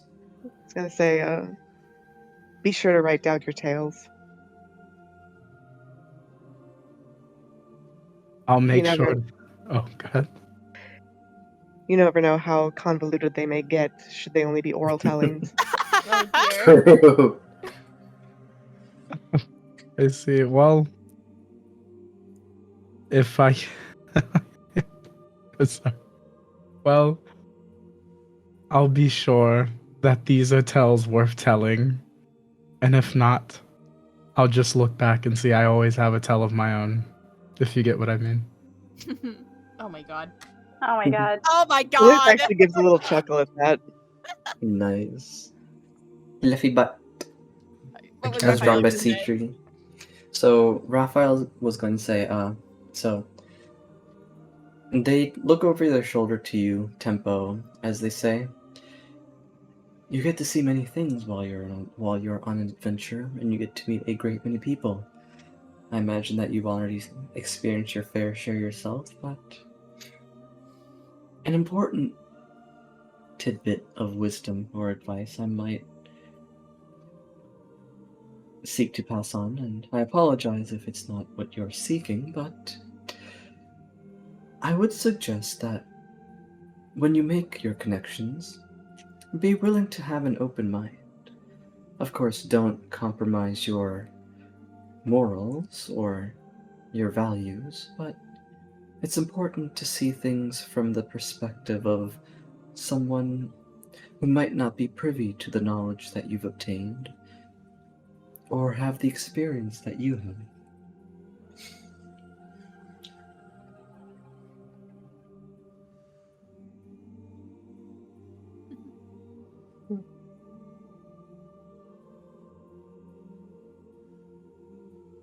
Also, do remember your biggest fans. And she takes a big breath, a little smug on her face. Not me. Not me. Not Not me. me. Not me. Zenlius glances over at Elise and just goes, "And you, Sedagon?"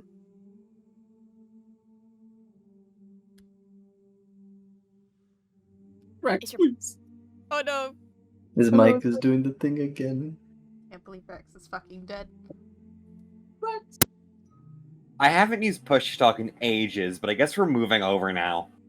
Oh, that's so Yeah. strange. Yeah, I heard your microphone kind of go when you Yeah, started talking. They hate me. They hate me dead. they really do. Oh no. I I feel the answer to that is probably already known. No specific reason I started. Just looking for fun? Fun is a good enough way to say it. Anything in particular, though? Maybe Nope. kill a billion men next time. Nah, be a bit too easy. I'll get the truth out of you one of these days, Saragon. And And if Zelly's that actually is the kind of... truth,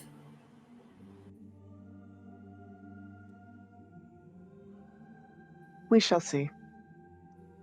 The traveler kind of makes her own kind of noise, but she doesn't press any further. Demnuna is also side-eyeing Elise. just a friendly warning to not go look for things that aren't there.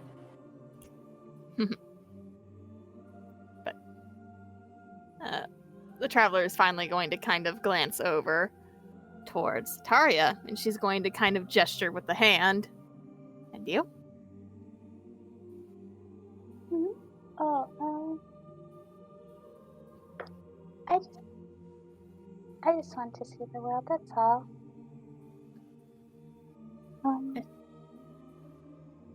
Anything in particular? See the world, and now, I guess, save my mom. The traveler's face kind of... Her jaw kind of tightens at that. Just... I hope so.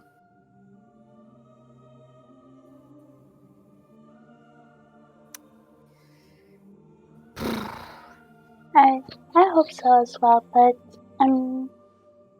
I have hope that she's alright. And everything will be okay.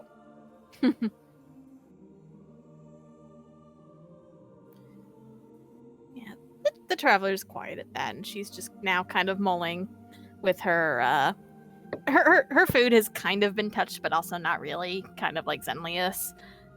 She's kind of trying to mull over something as if she should speak up and say something, but she isn't sure.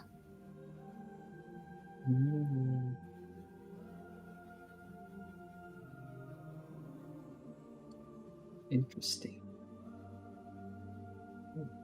Give me 1 second.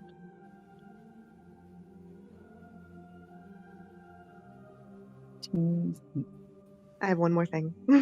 What's on this? Zelly's just kind of pauses for a moment, but speaks up and goes, "There is one more thing that I would like to do." She'll look over at him. What's that? Where I was from, there was a very large tree. It watched over the entire forest. It watched over the city. It stood out just on the edge, but it was just close enough to be this guardian. I miss that tree. The people I spent under there. I'd like to see it again. I'm sure you will. I'm sure can. Once again, Raphael speaks up. They're being very talkative today, as you can see. And they're going to give you a smile, Zenlius, and they're going to say, I believe that I would love to see that tree as well.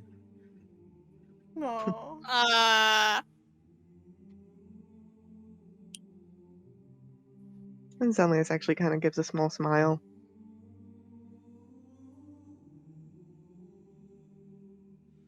It's beautiful seeing it tower over everything.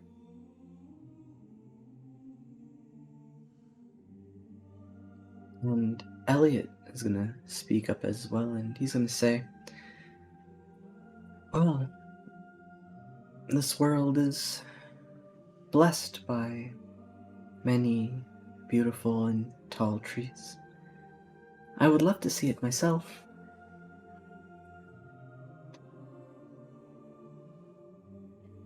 We would love to meet them as well. Demnuna adds herself.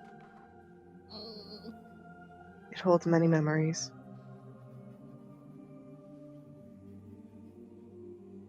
though I'm not certain I'm ready to share it yet. And We shall see. Oh, yeah. Being the secret keeper that she is, the traveler just kind of shrugs. Just perhaps some time. Yes, whenever you're ready. And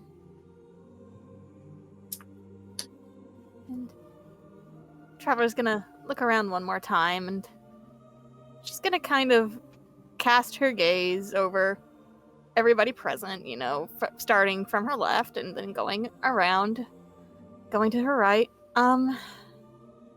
It seems like she's trying to really fuss with herself on whether or not she should say something. But finally, she's going to reach up and take her mask off, and kind of hold it in her hands. And she's going to say, when we get to Fort Ragnar tomorrow, I think it would be best if I went in first by myself. Is there a particular reason why?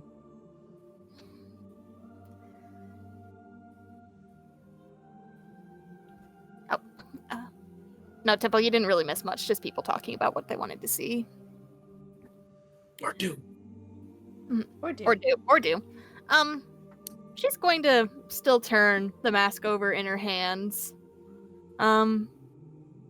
She's, obviously fussing about just how much to say, but she finally weighs that perhaps it's better to tell them, so if there really is danger, she's the one who walks into it first and not them. I think they want me. And I don't want the rest of you getting caught up in my mess. Whatever mess this is. Then that is all the more reason that we go together. Agreed. They think I'm Abzu.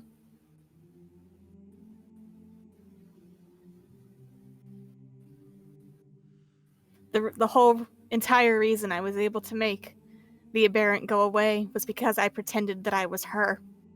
And it listened to me. I don't know what it means. But I fear it's something that I don't want you all to get further involved with. At the mention of Abzu, Demnuna tenses up. And she's still staring at the traveler. And... are you Abzu? She kind of stiffens up at that, and she looks at her. She says, No, I'm... She kind of looks down and just... I'm the real thing. At least I hope I am.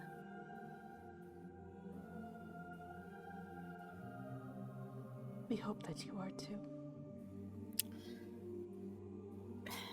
Nevertheless, like I said, it would be best if I went in first. Because if there is danger, this is my mess, and Abzu is my charge. I'll take care of her. Do you have a plan? I'm going to go in and see just what they're doing with her. If what Raphael says is true, it could be that they're trying to make an aberrant of her, and I will not let that happen. And you're going to deal with that alone.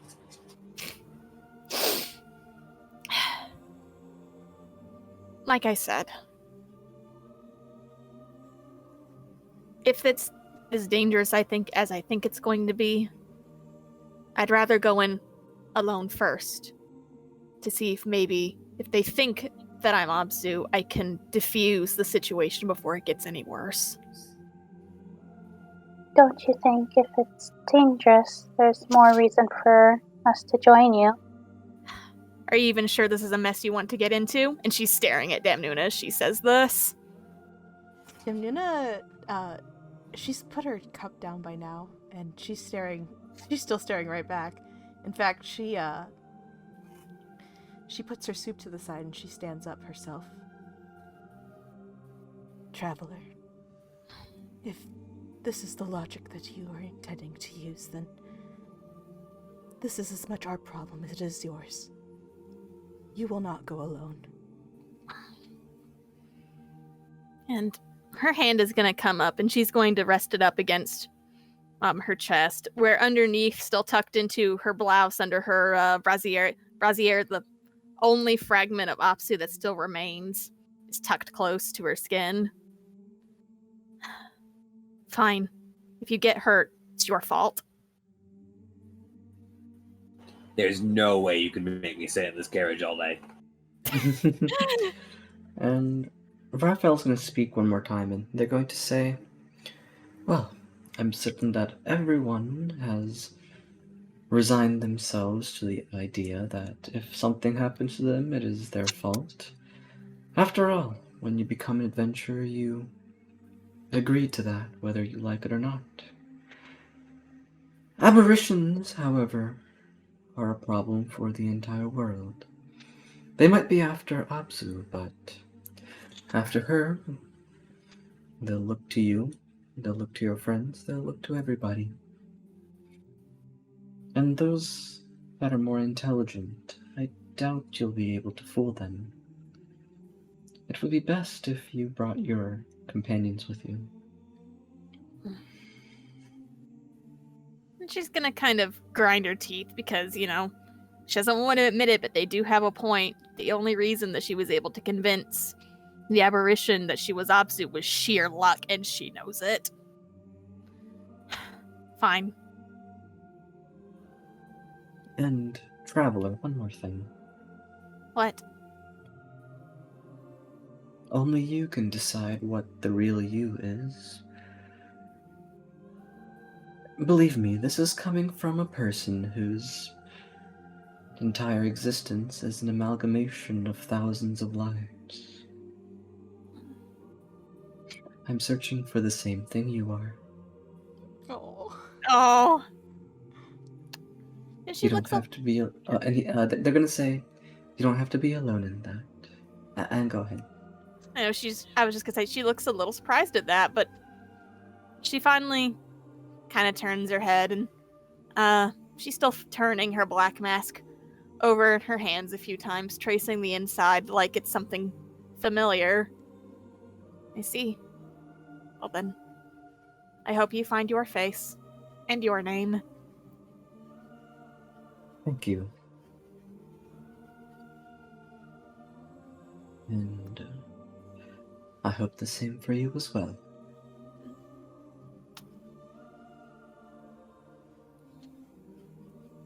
And based off your words and as well as how you've been treating your masks, Traveler, Raphael they've more or less pieced one and two together, and they're going to say, and whatever face you decide to wear, know that all of them are still you. But that's just that. They're all a part of you. Not a single one can be you completely. And without them, it's understandable that you would feel empty. Cherish those other yous. But don't deny yourself who you truly are either. Her fingers are going to trace the slope of the front of the mask, the nose bridge over the eye guards, and she's just going to reply back with, I'll keep that in mind. Thank you. Of course. Go, Kiss. I've actually been wondering the same thing. You seem very dependent on these masks for as long as I've known you, and I suppose I just have to wonder, where do the mask end and you begin, Traveler? And she's gonna turn the black mask over again, and with some sleight of hand, the white one appears, and then when she turns it over again, the blue one appears, and who knows anymore? I don't. See, I do hope you find your answer. She's going to nod at that, and then finally, with another turn, the mask goes back to black, and she'll put it back on. And Vasilius is actually going to speak up for the first time in this little bit of conversation, ever since he began eating, and he's going to say, "Well, I remember what you called the red mask, and well, I've noticed that your demeanor changes depending on what mask you wear, but I'd like to point out that just for a few moments that you had a mask off completely, you were still able to converse with us like normal. What that tells me is that you're still you, and I know you're confused on what's you or who's you, but the fact that you didn't have a mask, but we're still talking, means you can see that Vasilius is confusing himself more and more as he speaks. So, go ahead. She's just gonna raise her hand and say, I get it. No, great, because I was beginning to confuse myself. The great Vasilius speaks wisdom that even the great Vasilius cannot understand sometimes. She's gonna kind of laugh and just say, I can see that. Oh my goodness. She's like going to totally not acknowledge what he said, but Yeah. you know, he did get a kind of a giggle out of her. Aw.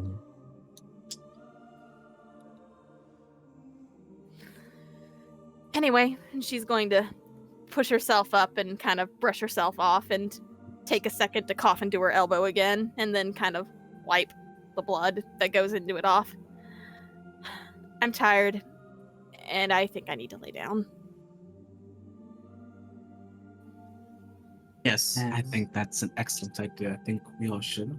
We've all had a long day. And before you all step away... Oh, welcome back, Zenlis. We're all getting up to leave. And before you all step away, Timothy's going to speak up next as well, and he's going to say, I have one, if it's not too late to share. Aw. Oh! And go ahead. She says to him.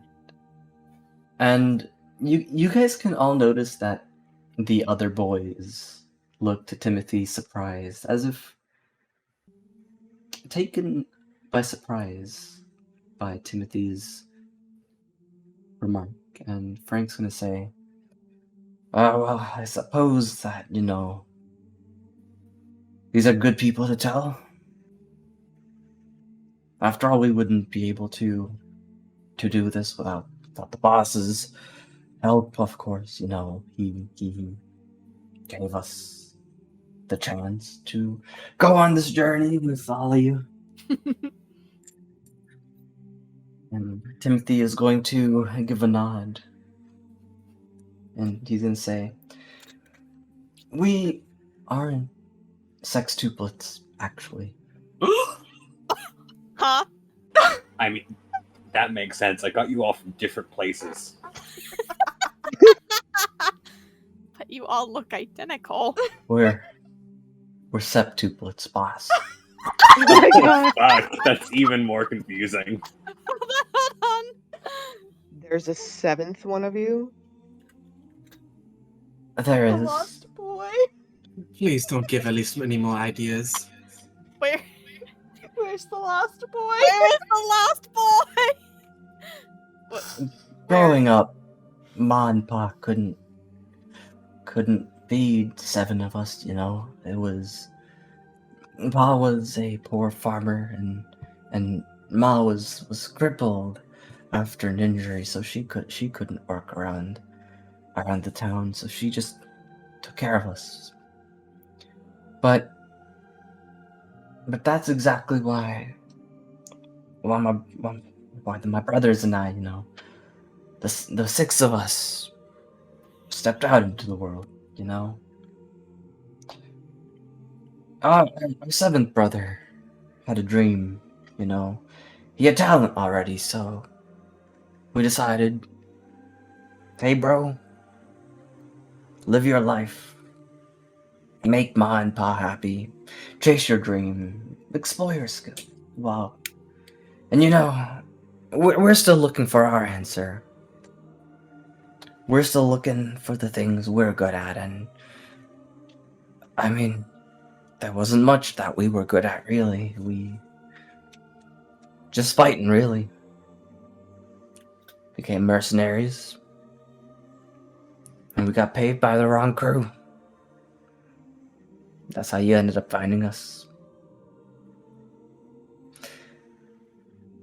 But really, all we wanted to do was make some money, help our Ma and Pa. Tell our brother, hey bro, we made it just like you did. Just like you did. And the traveler is actually gonna kind of look taken aback. She wasn't expecting boy lore, but at the end, she's just gonna kind of look at them and just say, Go ahead. You have done well, yes. Have you been able to send any funds or a letter back to your family? It's been... No, not yet. We've been too ashamed to tell them that we took up banditry. But now that we've turned over a new leaf, once we show results, I'm pretty sure Theodore will be proud of us. That's why I took up cooking, actually.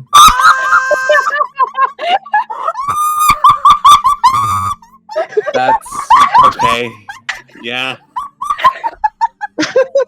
Our brother is the greatest cook I've ever known.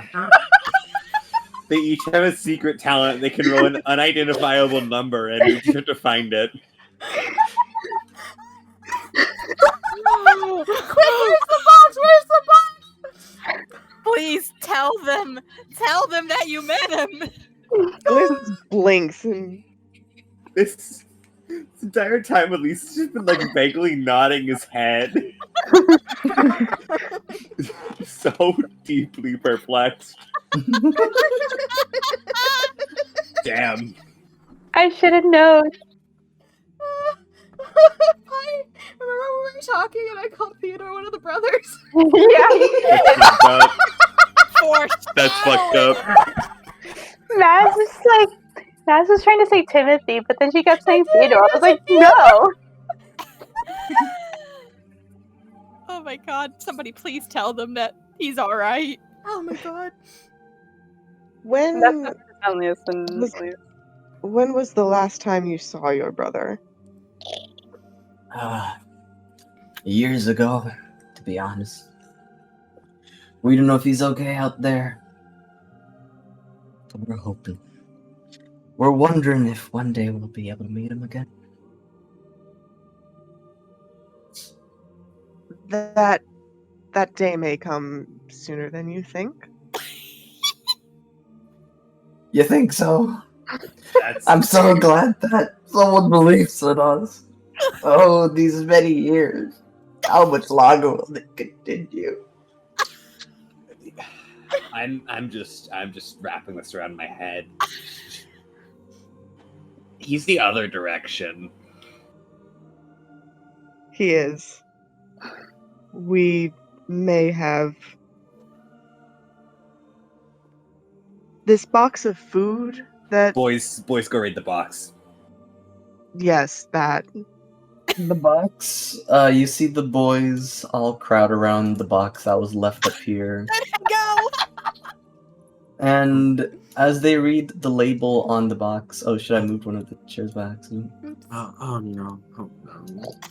You see them all simultaneously drop to their knees and hug the box as if the box was their very own brother. Oh, And and Timothy's gonna say, "I should have recognized this food the moment I bit into it. When I didn't bite into it, I was using my pocket snacks." Boys, Brother.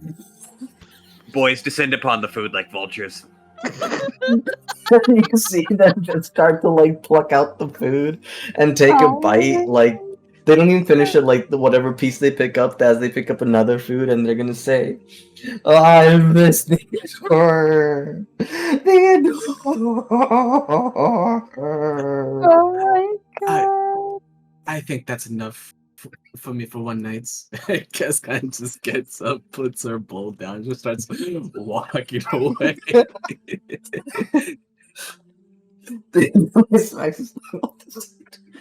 I just realized Stem Noon said I'm crying. What is this?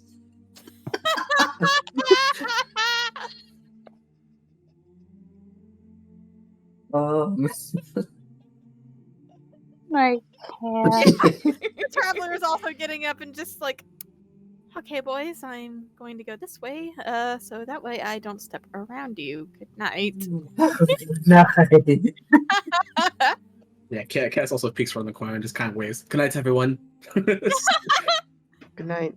Good night. And Travis gonna go. Remember two. Right. So so I go ahead and pick your roommates, guys. Where do you want to bunk? I'll copy pasta. Sataria will just be wherever Cass is. Right, I'm so also let going to me- say that Sataria has finished eating and has gone up, but yeah. Yep, that's the one. Alright, so tell me your rooms one by one, Zenlius and Elise. I already have your rooms, unless you want to change up. That's up to you, but No, I think Sunlace is set. Elise is good. Travis? I think Cass and sorry, gonna take the I top had- corridor, room 2. Yeah. I had Okay. 3 bottom. 3 bottom? Okay, Yeah. so You're the third bottom? Third bottom. top 2. Okay, top room 2. I mean, Me- someone Yes. chose bottom 2 already. Yeah, Traveler chose bottom too. Me and Sataria are tops. Hell yeah. The number one bottom is Zenlius. She's Hell yeah. so top. Yeah, Elise and not Elise, Kess and Sataria are top. Room 2. They're tops.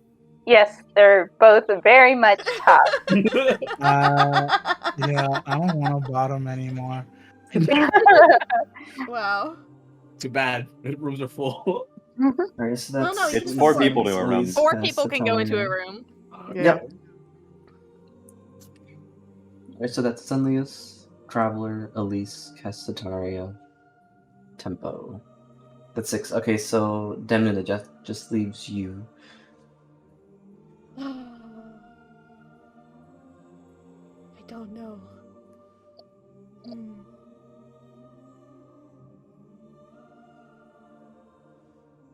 Just eeny, meeny, miny, mo. Or flip a coin, I don't know. That kind of rhymed. Didn't you Yeah, that did, rhymed. I was about to say. I could roll a d8. You could, yeah. You could roll. Guys, a d8. give Pi credit. She knows how to rhyme. Wow. That's true. Go Sweat. with Elliot. Get potted. Wow.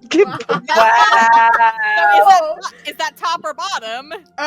The first 4 are top, second 4 would be bottom, so that's gonna be top, room 2 in the top. So with us? Yes. I guess, though. Shit. Yeah. Yeah, you're with Kess and Sataria. Yeah, you're stuck. Unless you really want to go in. Well, actually, yeah, you're gonna have roommates no matter what. Get fucked. Yeah. You know what? What? Wow. What? Oh, nothing. I was just looking at how neatly organized the top floor is. I mean, the top corridor. I wanted to have Sunlace say goodnight to Raphael. Oh, okay. Ah, Go ahead. I haven't officially moved in here yet. So. Alright, okay. As what decision did you make? I want to room with Zenlius. Ooh. Ooh, okay. We Oh, the don't chat. timer timed out, I believe. Yes, it timed out. Ah, pain. I didn't get time out. Oh no, it didn't. Okay. Okay, there we go. Yeah, no, still good. Go ahead, Zenlace. Zenlius looks to Raphael and he just kind of nods. Gives him a small smile, just knowing that there's someone who knows his history. Good night, Hariali. Good night. Zenlius. That's what Raphael's going to say this time. As you guys are not alone currently. Ah. Mm.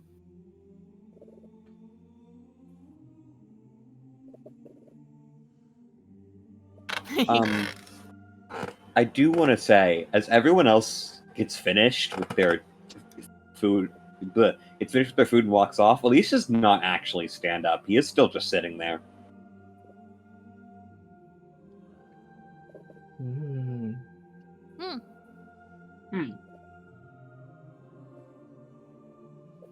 Yeah, it's funny you say that because as everyone walks away, Damnuda is also still standing there. Uh-oh. Fucked up. I'm gonna put the traveler in the hall. She's not going to bed just yet. You nosy bitch. She's nosy. Zenlius is just kind of eyeing between the two of them because obviously he's aware of what had happened, but Elise has a weird look. I'm gonna put the traveler at the base of the stairs. She keeps inching backwards. Okay, no, for fairness sake, she's just gonna stay in the hall. And Damnuda's gonna look over to Elliot first, and she's gonna squeeze his hand just a little bit, and she'll tell him, "We will be up momentarily. There's something that we must do." Well, don't be too long. We won't. And he's gonna give a slight squeeze back and give you an encouraging smile before stepping away.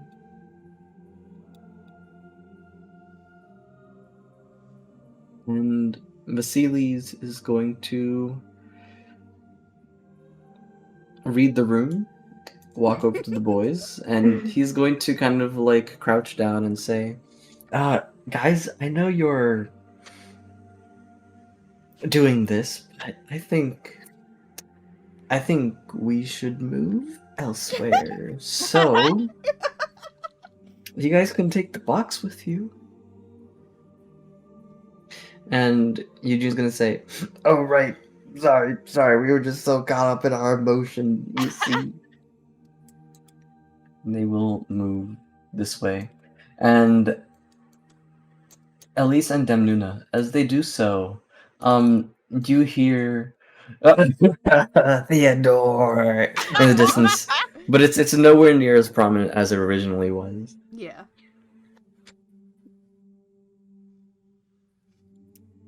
And now that things have cleared up and it's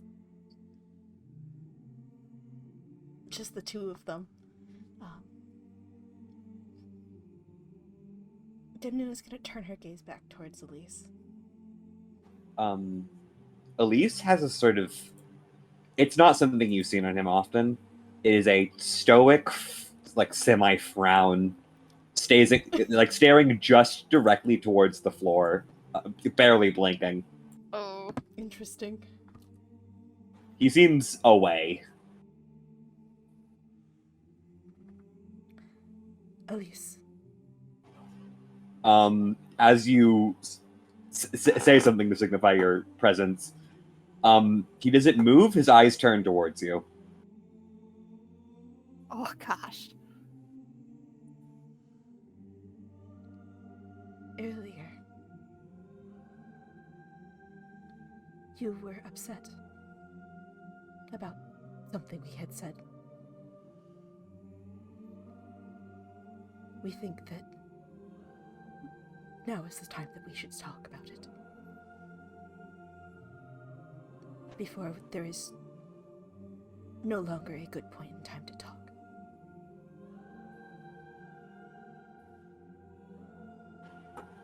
Elise gives a sort of like chuckle sigh at that. It's weird I'm getting 2 of these in a day. Let me just tell you, alright? It really doesn't matter, alright? It doesn't matter? No, not even a little. Why would I care? Because you were angry. Anger doesn't really mean a thing, does it? And what do you mean by that? I mean that we don't have to see eye to eye. We don't have to be anything except adventurers. You don't have to like me, and I don't have to like you, and we can move on without holding any feelings, you know?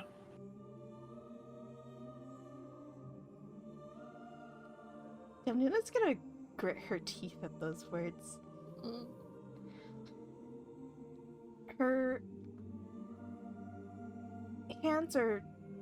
her fingers are twitching, so almost as if she wants to do something with them. She's not quite sure what yet.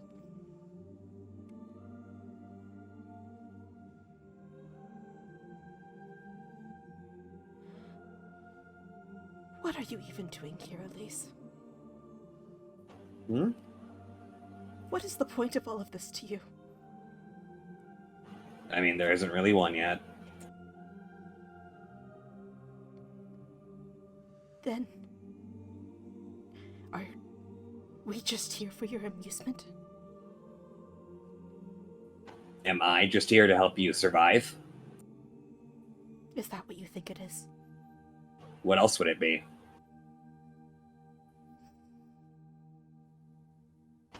To make it clear, people use people. That's how it is. I'm here to be strong and effective. And I'm here to find something fun. Is that a crime? So then you are using us. Then you're using me, and that's fine.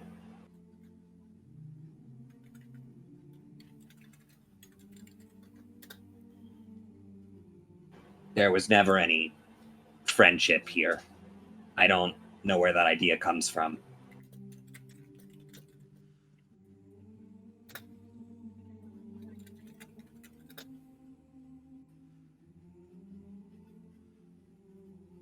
She looks away from him. Her fingers finally, they start to clench. Oh shit! I hear nothing.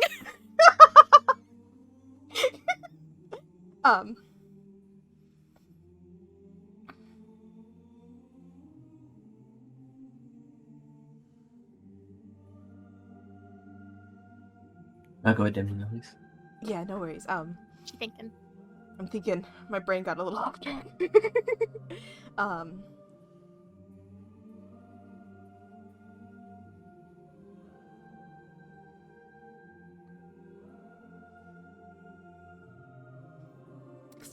Are you gonna repeat what you said one more time? Sorry, my brain. I mean, there's no friendship here. That was never a thing. Okay. And that's fine.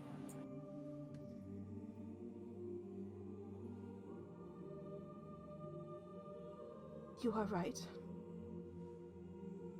We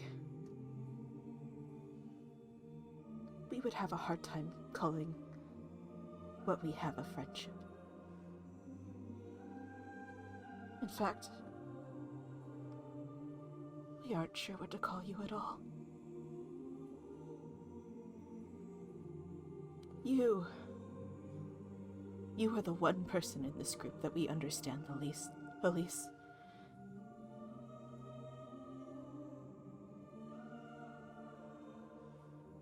Do you need to?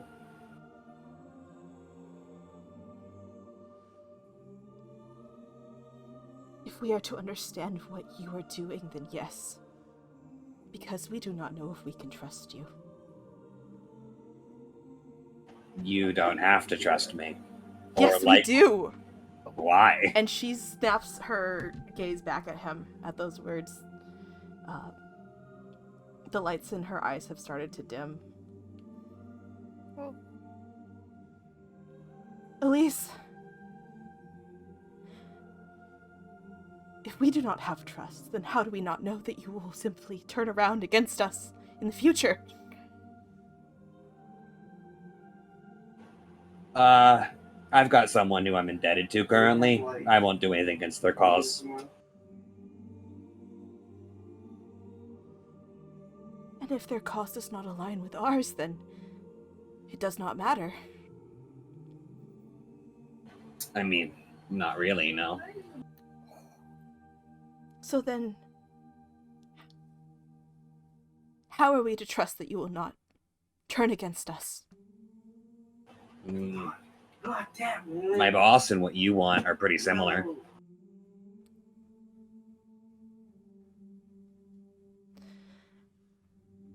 You keep saying things, but how are we supposed to trust you?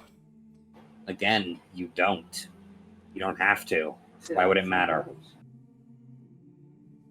We're co-workers at best. As long as you can continue to work cordially and I can do the same, there doesn't need to be anything.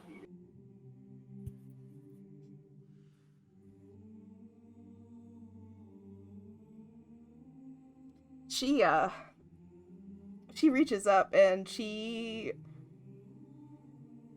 puts her hands in her hair and she just like scrunches her fingers into it. Elise, you are making this so difficult. I mean, would you prefer me to lie to you? You are! No, I'm being very truthful right now. Then give us proof! What proof would satisfy you? We do not know. Just something. You've given us very little this entire time.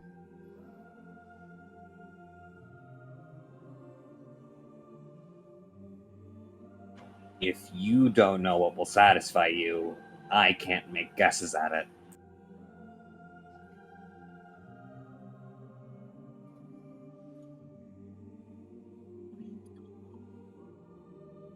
Then how about...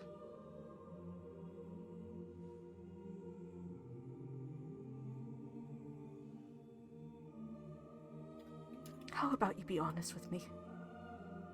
Shoot. Why did you become undead?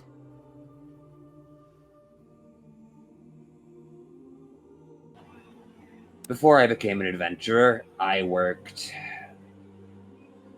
as a wrestler of sorts. It's been a good, 60 years? 60-ish years trying to make it big. Didn't work. Got an injury I couldn't get rid of. Found a way to get rid of it.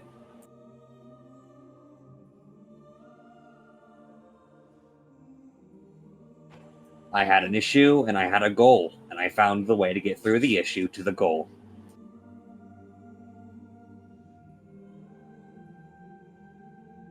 You became undead? For that? Yeah. And I kind of got bored of it after a while.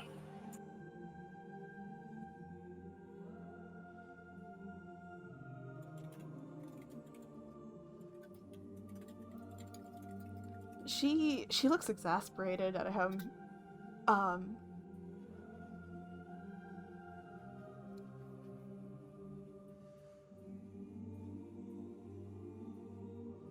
She started to pace, hearing this, and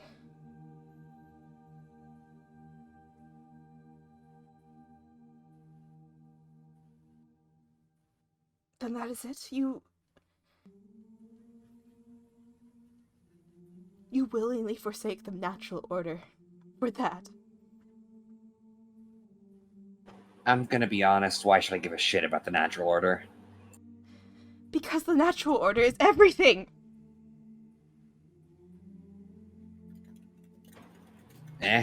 So?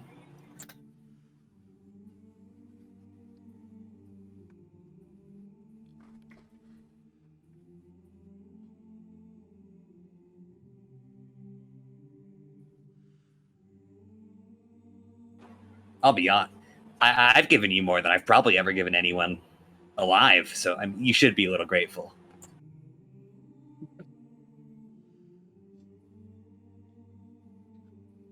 Please.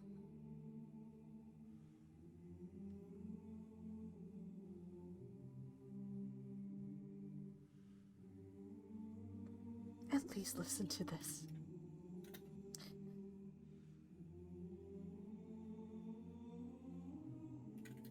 What you have done, you may not understand it. You may not think it's important, but it is everything that we live for.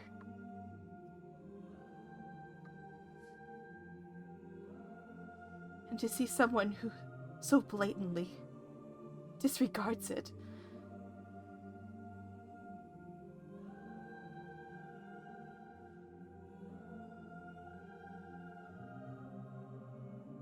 it is a mockery of everything that we are. I can give you an apology, but I won't mean it. And I would not accept it. I would not want one from you. Fine by me.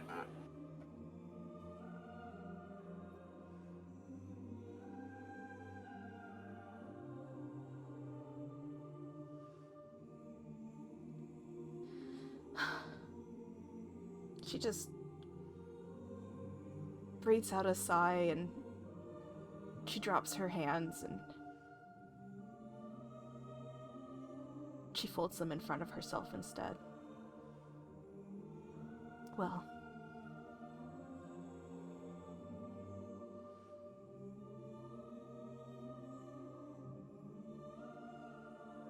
we still do not know what upset you, but it does not seem like we are going to be getting anywhere at this point.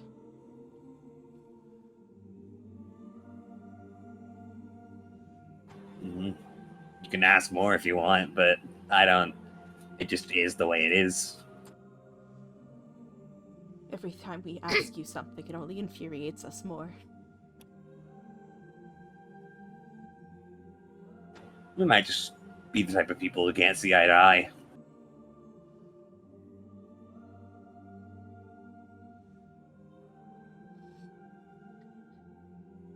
Yes, you may be right.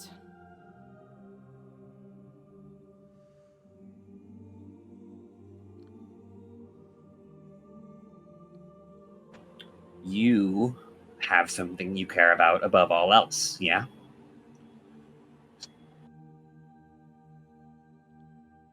Is that not obvious? A group of people, a cause, a motive, yeah? Of course. There isn't a single goddamn thing I've ever cared about.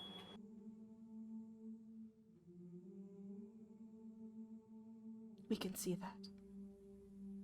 It is just the way it is, you know?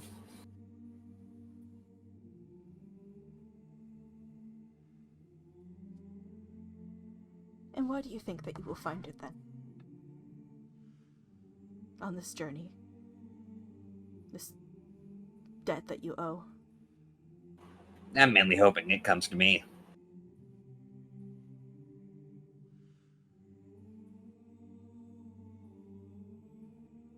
Well, for your sake, we hope the same. Yeah, as long as I'm, like, well-fed and warm, there's really no reason to complain, right? Sure. If that is what you think. It is. No, that's one of the things I think.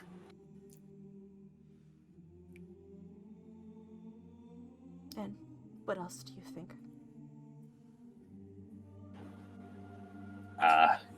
Right now, I kind of wanted second dinner, but it's already gone.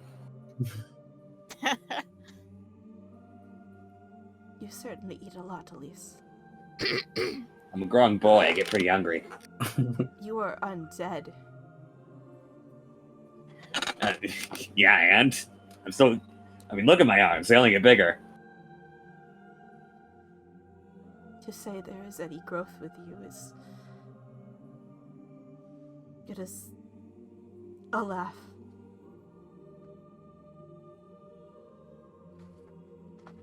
Only living things grow. I mean, I'm smack dab between those two things. Just a little bit of thought on my end, and I can come off as alive as you want. That's the problem. You're neither. You are nothing.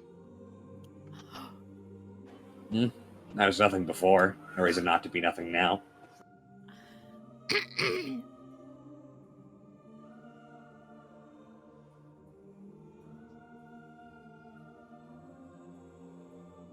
And you will remain that way.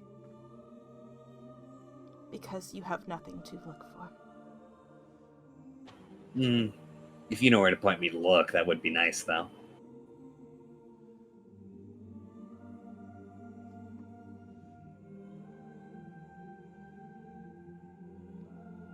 Perhaps the best place to start is yourself. What? Have you ever looked at yourself, Elise? I mean, in the mirror often, look at me. That is not what we mean. We mean to look inside of yourself. I don't really get it. And that is your problem. If you cannot see yourself, you will never understand.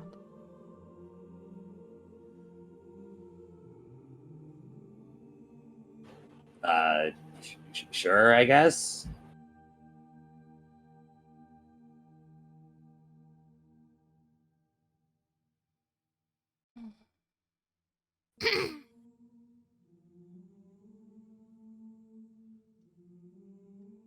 Is there anything else you wish to say? Not really. And there is nothing that we wish to say as well. All right. Good night. Good night, Elise. And with that, she walks off. Diamond. I forgot. Oh yes, I'm going to Zenli's room. Yes. I don't know where to put myself. Shadagon. Shadagon, Oh. wait. Hello? Hi. Which one is Zenli's room?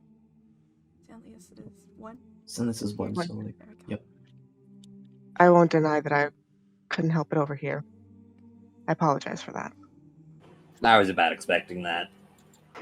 I might guess about one of their two people probably heard. Possibly. I'm not going to badger you tonight. You've had enough of that. I'm However- pretty fine if you want to go now.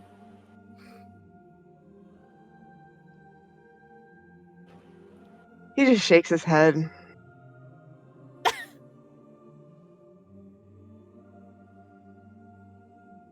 No.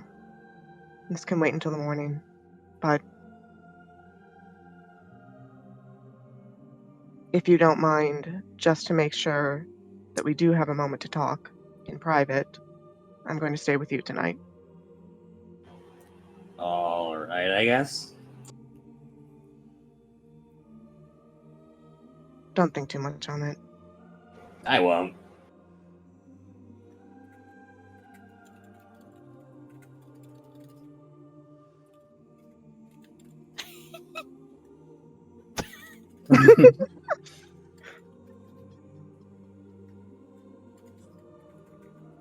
What the fuck? Never mind.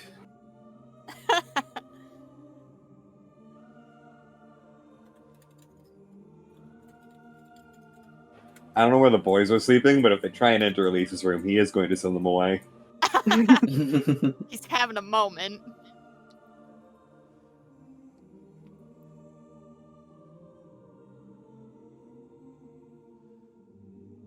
Zenlius just kind of picks one of the beds in the room, doesn't say anything else, but just kind of starts to get ready for bed.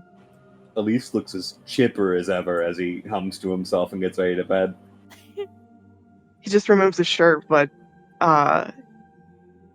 it's very obvious. Give me just a moment.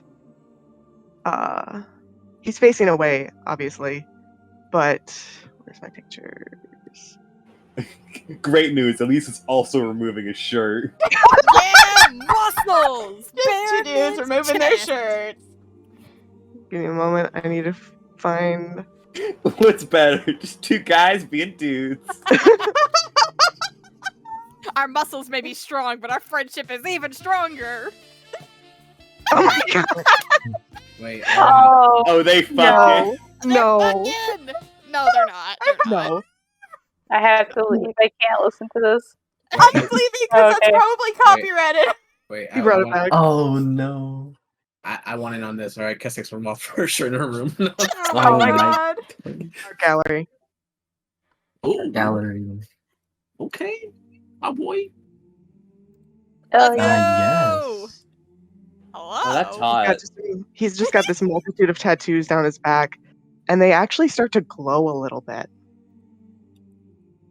before he grabs his other shirt, like that he had grabbed before, and just throws it on.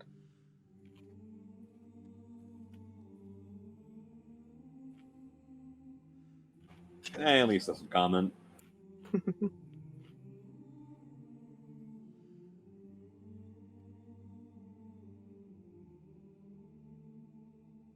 Zenlis actually kind of smiles a little bit at that, just the fact that he didn't say anything. It's like,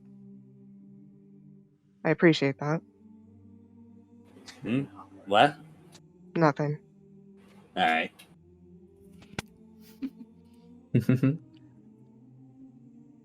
Just boys being boys. Boys being boys. Boys being boys. Meanwhile, from Traveler's room, obvious coughing on the other side of the door. Oh. She can't Yeah. hear shit over herself. She can't. She's Oh my goodness. eating has inflamed her throat, and she's just like, ugh. Boys have had their cry. Before they say, Frank's gonna say, has anyone seen Bart? He got up a little while ago. Didn't come back. Uh-oh. Uh-oh. Uh-oh. And Timothy's gonna say, no, haven't seen Bart anywhere. Before Bart rounds around this very corner right here. Before saying, sorry about that, guys. I was just stepping away for a moment. You know, bio. Gotcha.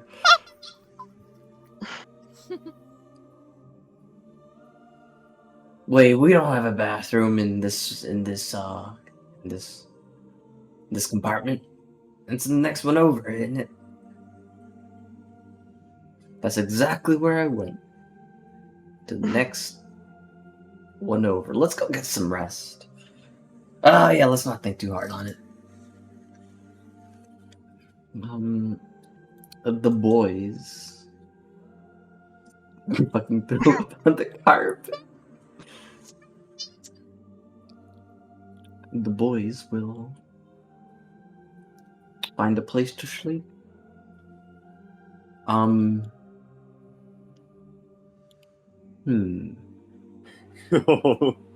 Hi, Tempo and Traveler, who both have 3 slots open with 6 people Yeah, incoming. right? Oh, yeah. Whoa, men be upon ye. Yeah, Tim Nuna hasn't picked a room yet. Honey, you're laughing and I can't hear you. Okay, don't worry about it.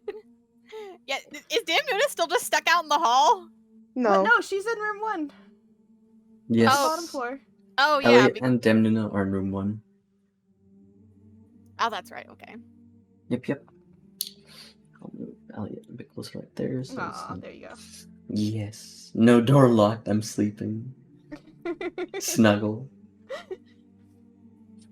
And they're gonna say, okay, so Eugene's gonna say, we don't really know which rooms are taken, and they might be asleep by now. So wouldn't it be kind of rude to, walk in on them without asking? Aw. We could always make our fort like we used to. Oh no. Aw. Oh. You know what? That's a great idea. If only Theodore could join us making our fort, it'd be just like good old times. They make a blanket fort in the living room. I thought you were asleep. Everyone can hear you all making all this noise outside. If you guys could keep it down, and if you don't have a room, just take mine and I'll bunk with someone else. Aw. We'll be quiet. No need No, to. no. I insist. Take a room, and don't sleep on the floor. You are not cattle. Get in the room now. Damn. All right.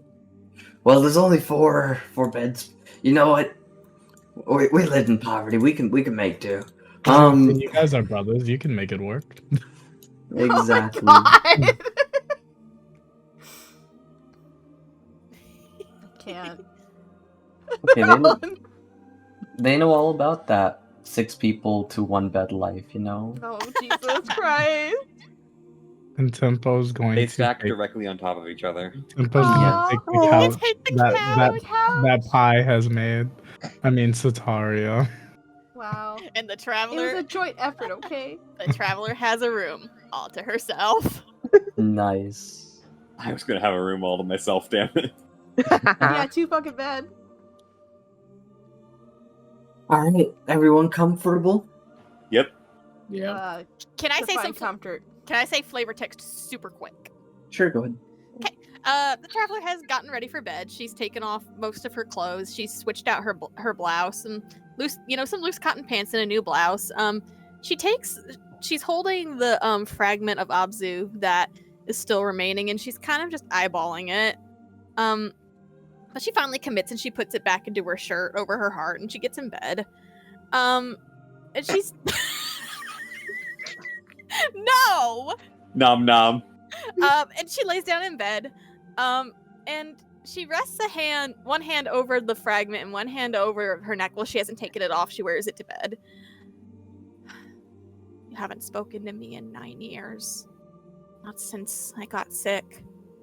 Not since that day, and now they're hunting for you. Why won't you talk to me?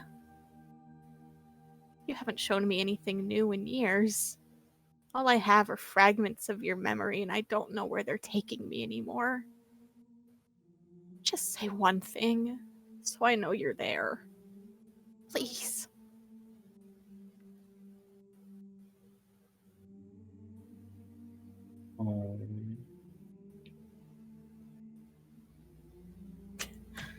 Damn, it's a good thing Traveler is in her room by herself. This would be kind of crazy for anyone who was rooming with her. Uh-oh.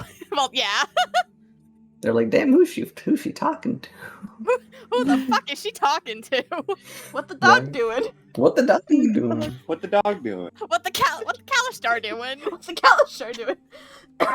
And Demnina, did you also have something to say beforehand as well? What the dog doing? Ow. Apparently that's what I said. No. What the dog?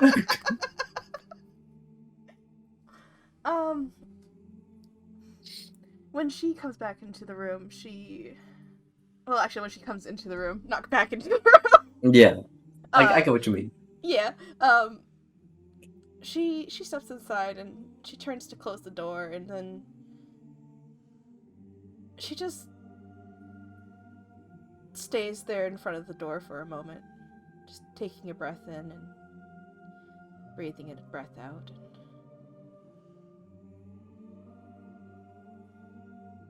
Then she turns to look over at the Elliot in the room.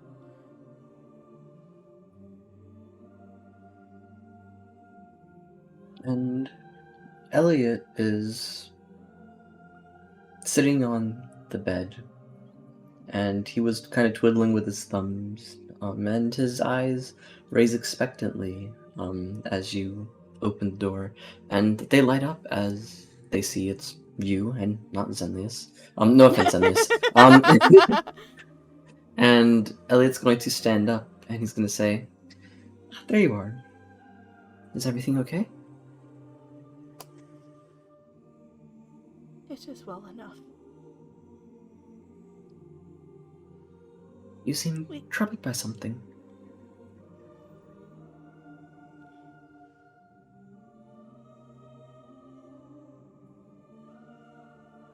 Yes, we are. Would you like to talk about it?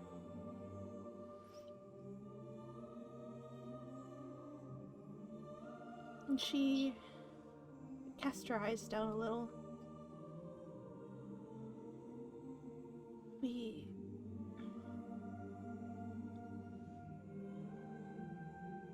are not sure what the right words to say are.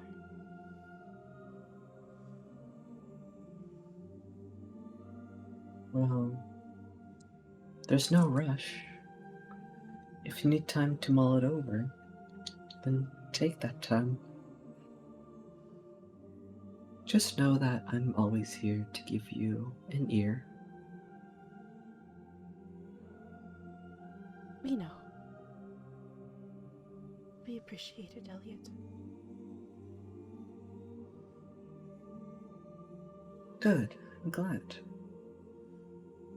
Maybe you should get some rest. Yes. We are quite weary.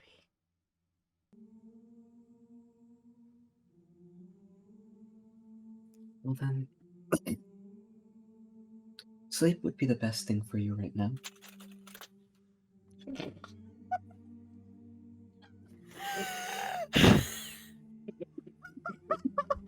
Oh,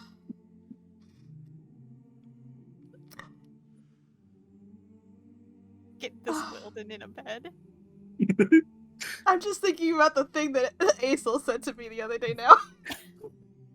Oh, which one? The thing about the fucking eye. Oh, yes! Sorry. No, it's great. No, it's wonderful. Oh, God.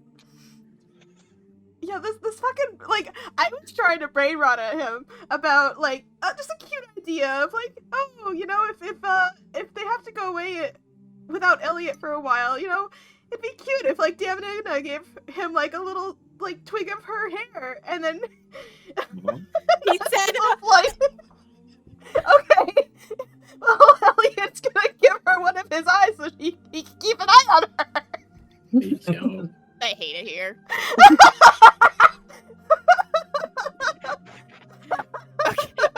Okay though. Okay, sorry, not the sidetrack. Fuck, what were we talking about? Dimnuna's going to bed. Yes, you're right. She, yes, we are quite weary. And,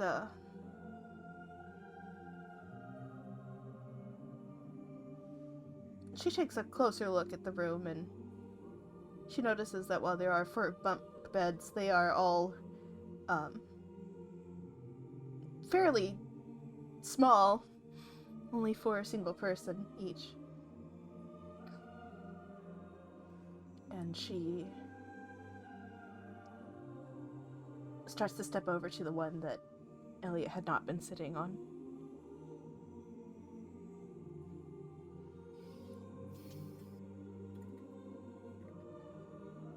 Wait, sorry, could you repeat that?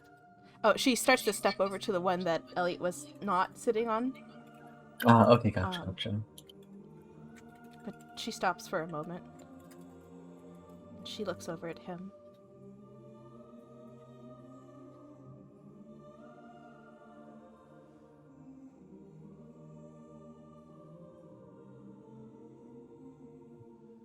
Damnuna? Hmm? Yes?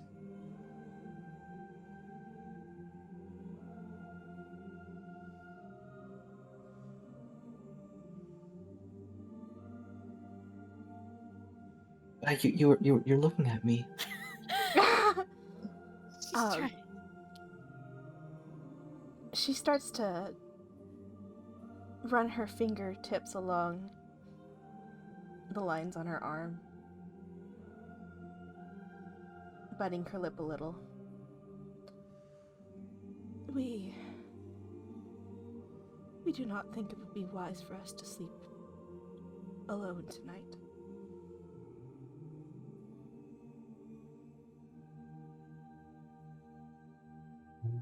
It's going to. Elliot's gonna pat like his own bed as well as he gets kind of like a sheepish smile. He's gonna say, "You're welcome to rest here if you'd like." If you are all right with that, then Of course. we would greatly appreciate it. Of course. Come on. She smiles at that and she steps over to his bed. Gaze. Okay.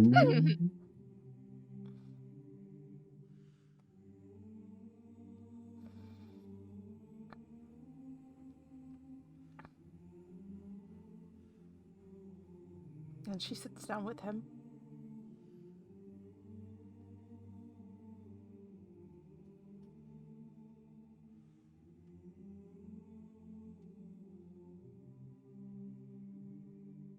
What are you And doing?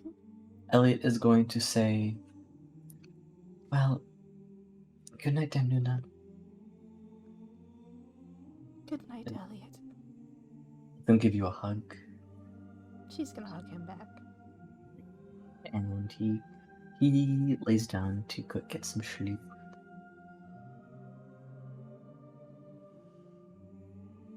And she curls up next to him. Aww. The boy becomes a man. Wow! They fucking No. Damn, Nuna doesn't even know what fucking is. relatable. Yeah. To be honest, same with Elliot. To be like, typing. No one gave him the talk, like ever. Oh no! Give him the talk. What is your small thing, Zenlius? Oh. Okay.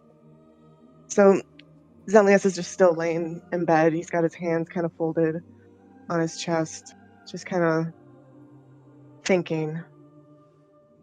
Something's been eating away at him for quite some time. And he feels like he needs to at least tell someone.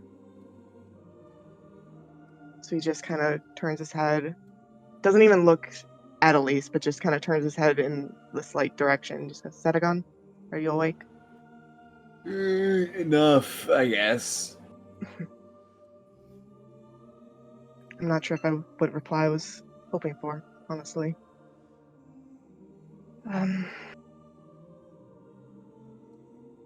There's something I need to say. I just need to tell someone, and I'll be honest, you're the closest thing I have to a friend at this point.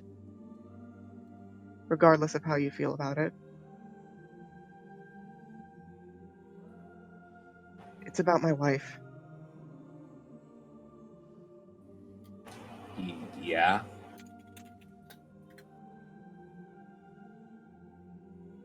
Everyone here knows her by a different name.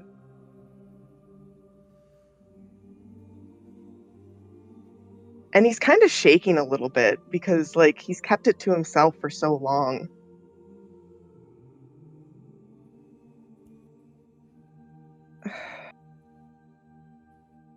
You know her as the Raven Queen.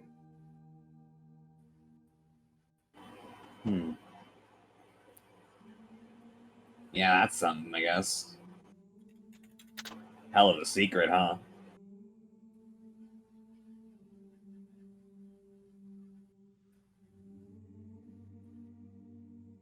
It's just terrifying.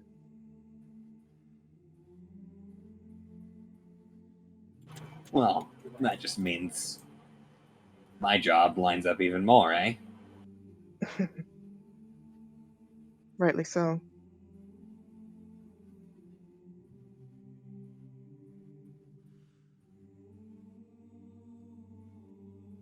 You'll find your wife. Are you just saying that to placate me, or do you honestly believe it?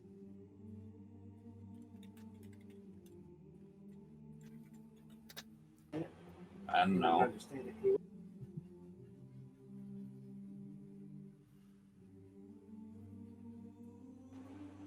He seemed kind of small when he said that. Aww. Oh. Hello? Hello. I I'm gonna step away because I have class in the morning, but Oh, All right. Okay. Of course. If there's anything that you missed, you can you can see the video. yes. good to go. I'll catch you guys later. Alright, Yep. All right. Good Bye. night. Thanks for the session. Mhm. Yeah, I think we're gonna be wrapping up within 5 minutes. So if people Yeah. Yeah. Yeah. can wait, yeah.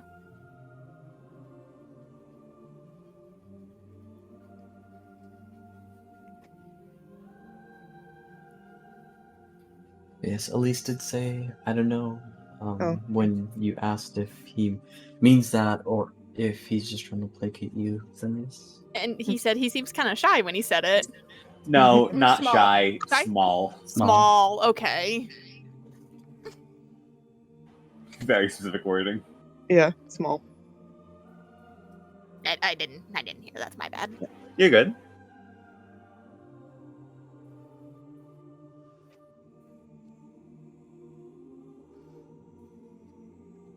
Zedagon, do you truly not have anything you've ever cared about? Not even yourself.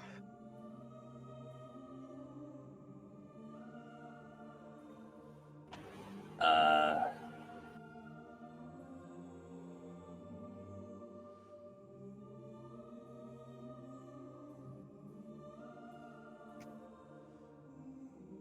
I mean,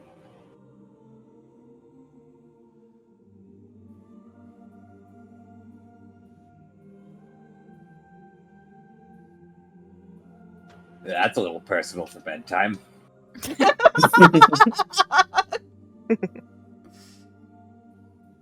Get his ass, get his ass, get his ass. Get him! Get him! Get Finish him! Alright, I'll do it. I'll do it. Does this mean I have to use my moment? At night? Now is as good a time as any, isn't it? I'm I was going to so- wait until morning, but people tend to be a little more honest when they're in and out.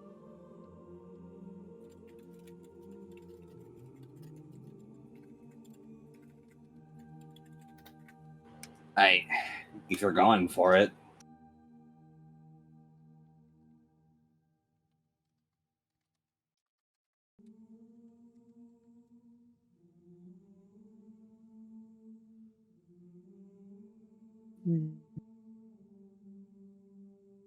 He kind of smirks a little bit, and he sits up in bed and puts his hands on his knees,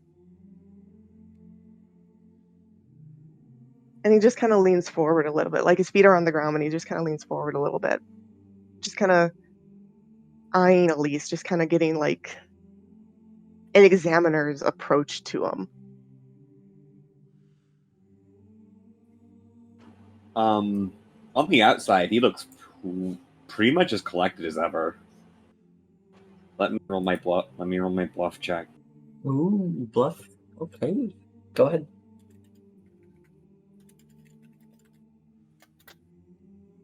Okie dokie pie. Roll insight, Zenith. Oh, he can see through you a bit, Elise. Zenith, you feel as if Elise might not be as collected as he appears to be. He seems primarily confused, is the emotion. I'm simply curious as to what exactly makes you tick.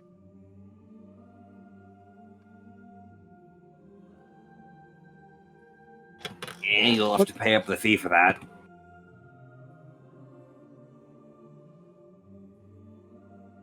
You only get one of these.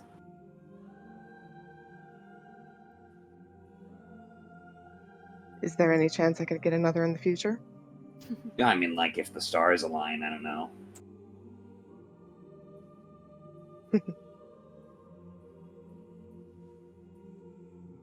Not even a little tit for tat? I told you my secret, you tell me one?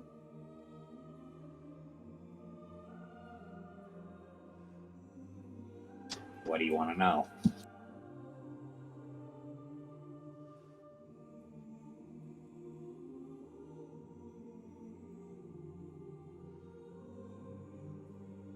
Sorry, I don't know if that came through. My mic's being weird. Oh no, it did, it did. It did.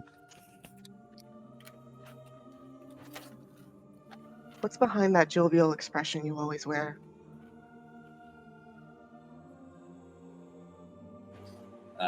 That is an abstract question. Alright. That's fair.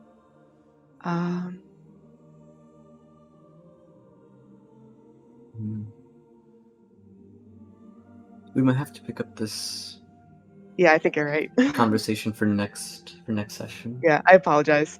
You know No, what? I didn't- That gives you time to write down every single question you want It to drill does. into me. Yeah. Done. Yes! Get his ass. Get his I'm ass. working on it. Get his Get ass! his ass. Get his ass! See, Also, Caleb, you little fucking liar! You fucking liar! You lied to me! How fucking dare you! I mean, I felt this coming. I knew this was Promised coming. that it was the Raven Called Queen it. so long ago, and he's like, no, he only wishes it could be her. You fucking asshole! Maz, it was obvious. To my face! Mm-hmm. Also, Tess is so before mad we- she's shrinking. Before we officially end the session, Yes. Yes. oh fuck, it kicked me out. What's up? What? Way back Hi. time out. The playback is timed out, so Oh. I can't. Yes. Oh no. What? Hello? I think I have a feeling as to where this is going, and there's a reason that I'm alone in my room, isn't there? Why are we playing this? Alright, can you guys hear the music though? Yes. Yes. What are we playing? Hold on. No, hang on. I'm so scared. Yeah, Oh, it's no, it's I- closed for me. Please put it in no mic. Oh right, okay. There's a shit, reason no. I'm alone in my room, and I am frightened. Why? There you go. Why are you playing this music, bro? Why? Yeah, hello? Yeah, I gotta get it. Hang on. No worries. Why are you playing this? Why are you playing this music? Does it sound ominous to you? Oh boy. Yes, it sounds very ominous. My heart is pounding. I'm actually afraid.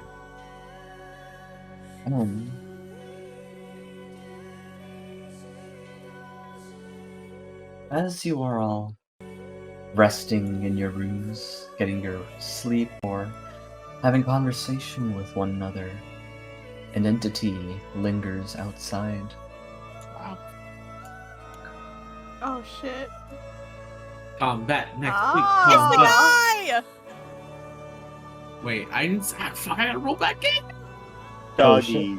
It's the aberration that we drove off, or I drove off. Yeah. All right. I guess that's combat next week. Let's go. Well, maybe not. Let's see what they say. And the figure in the center, the one cloaked in red, is seemingly petting the large aberration to his right.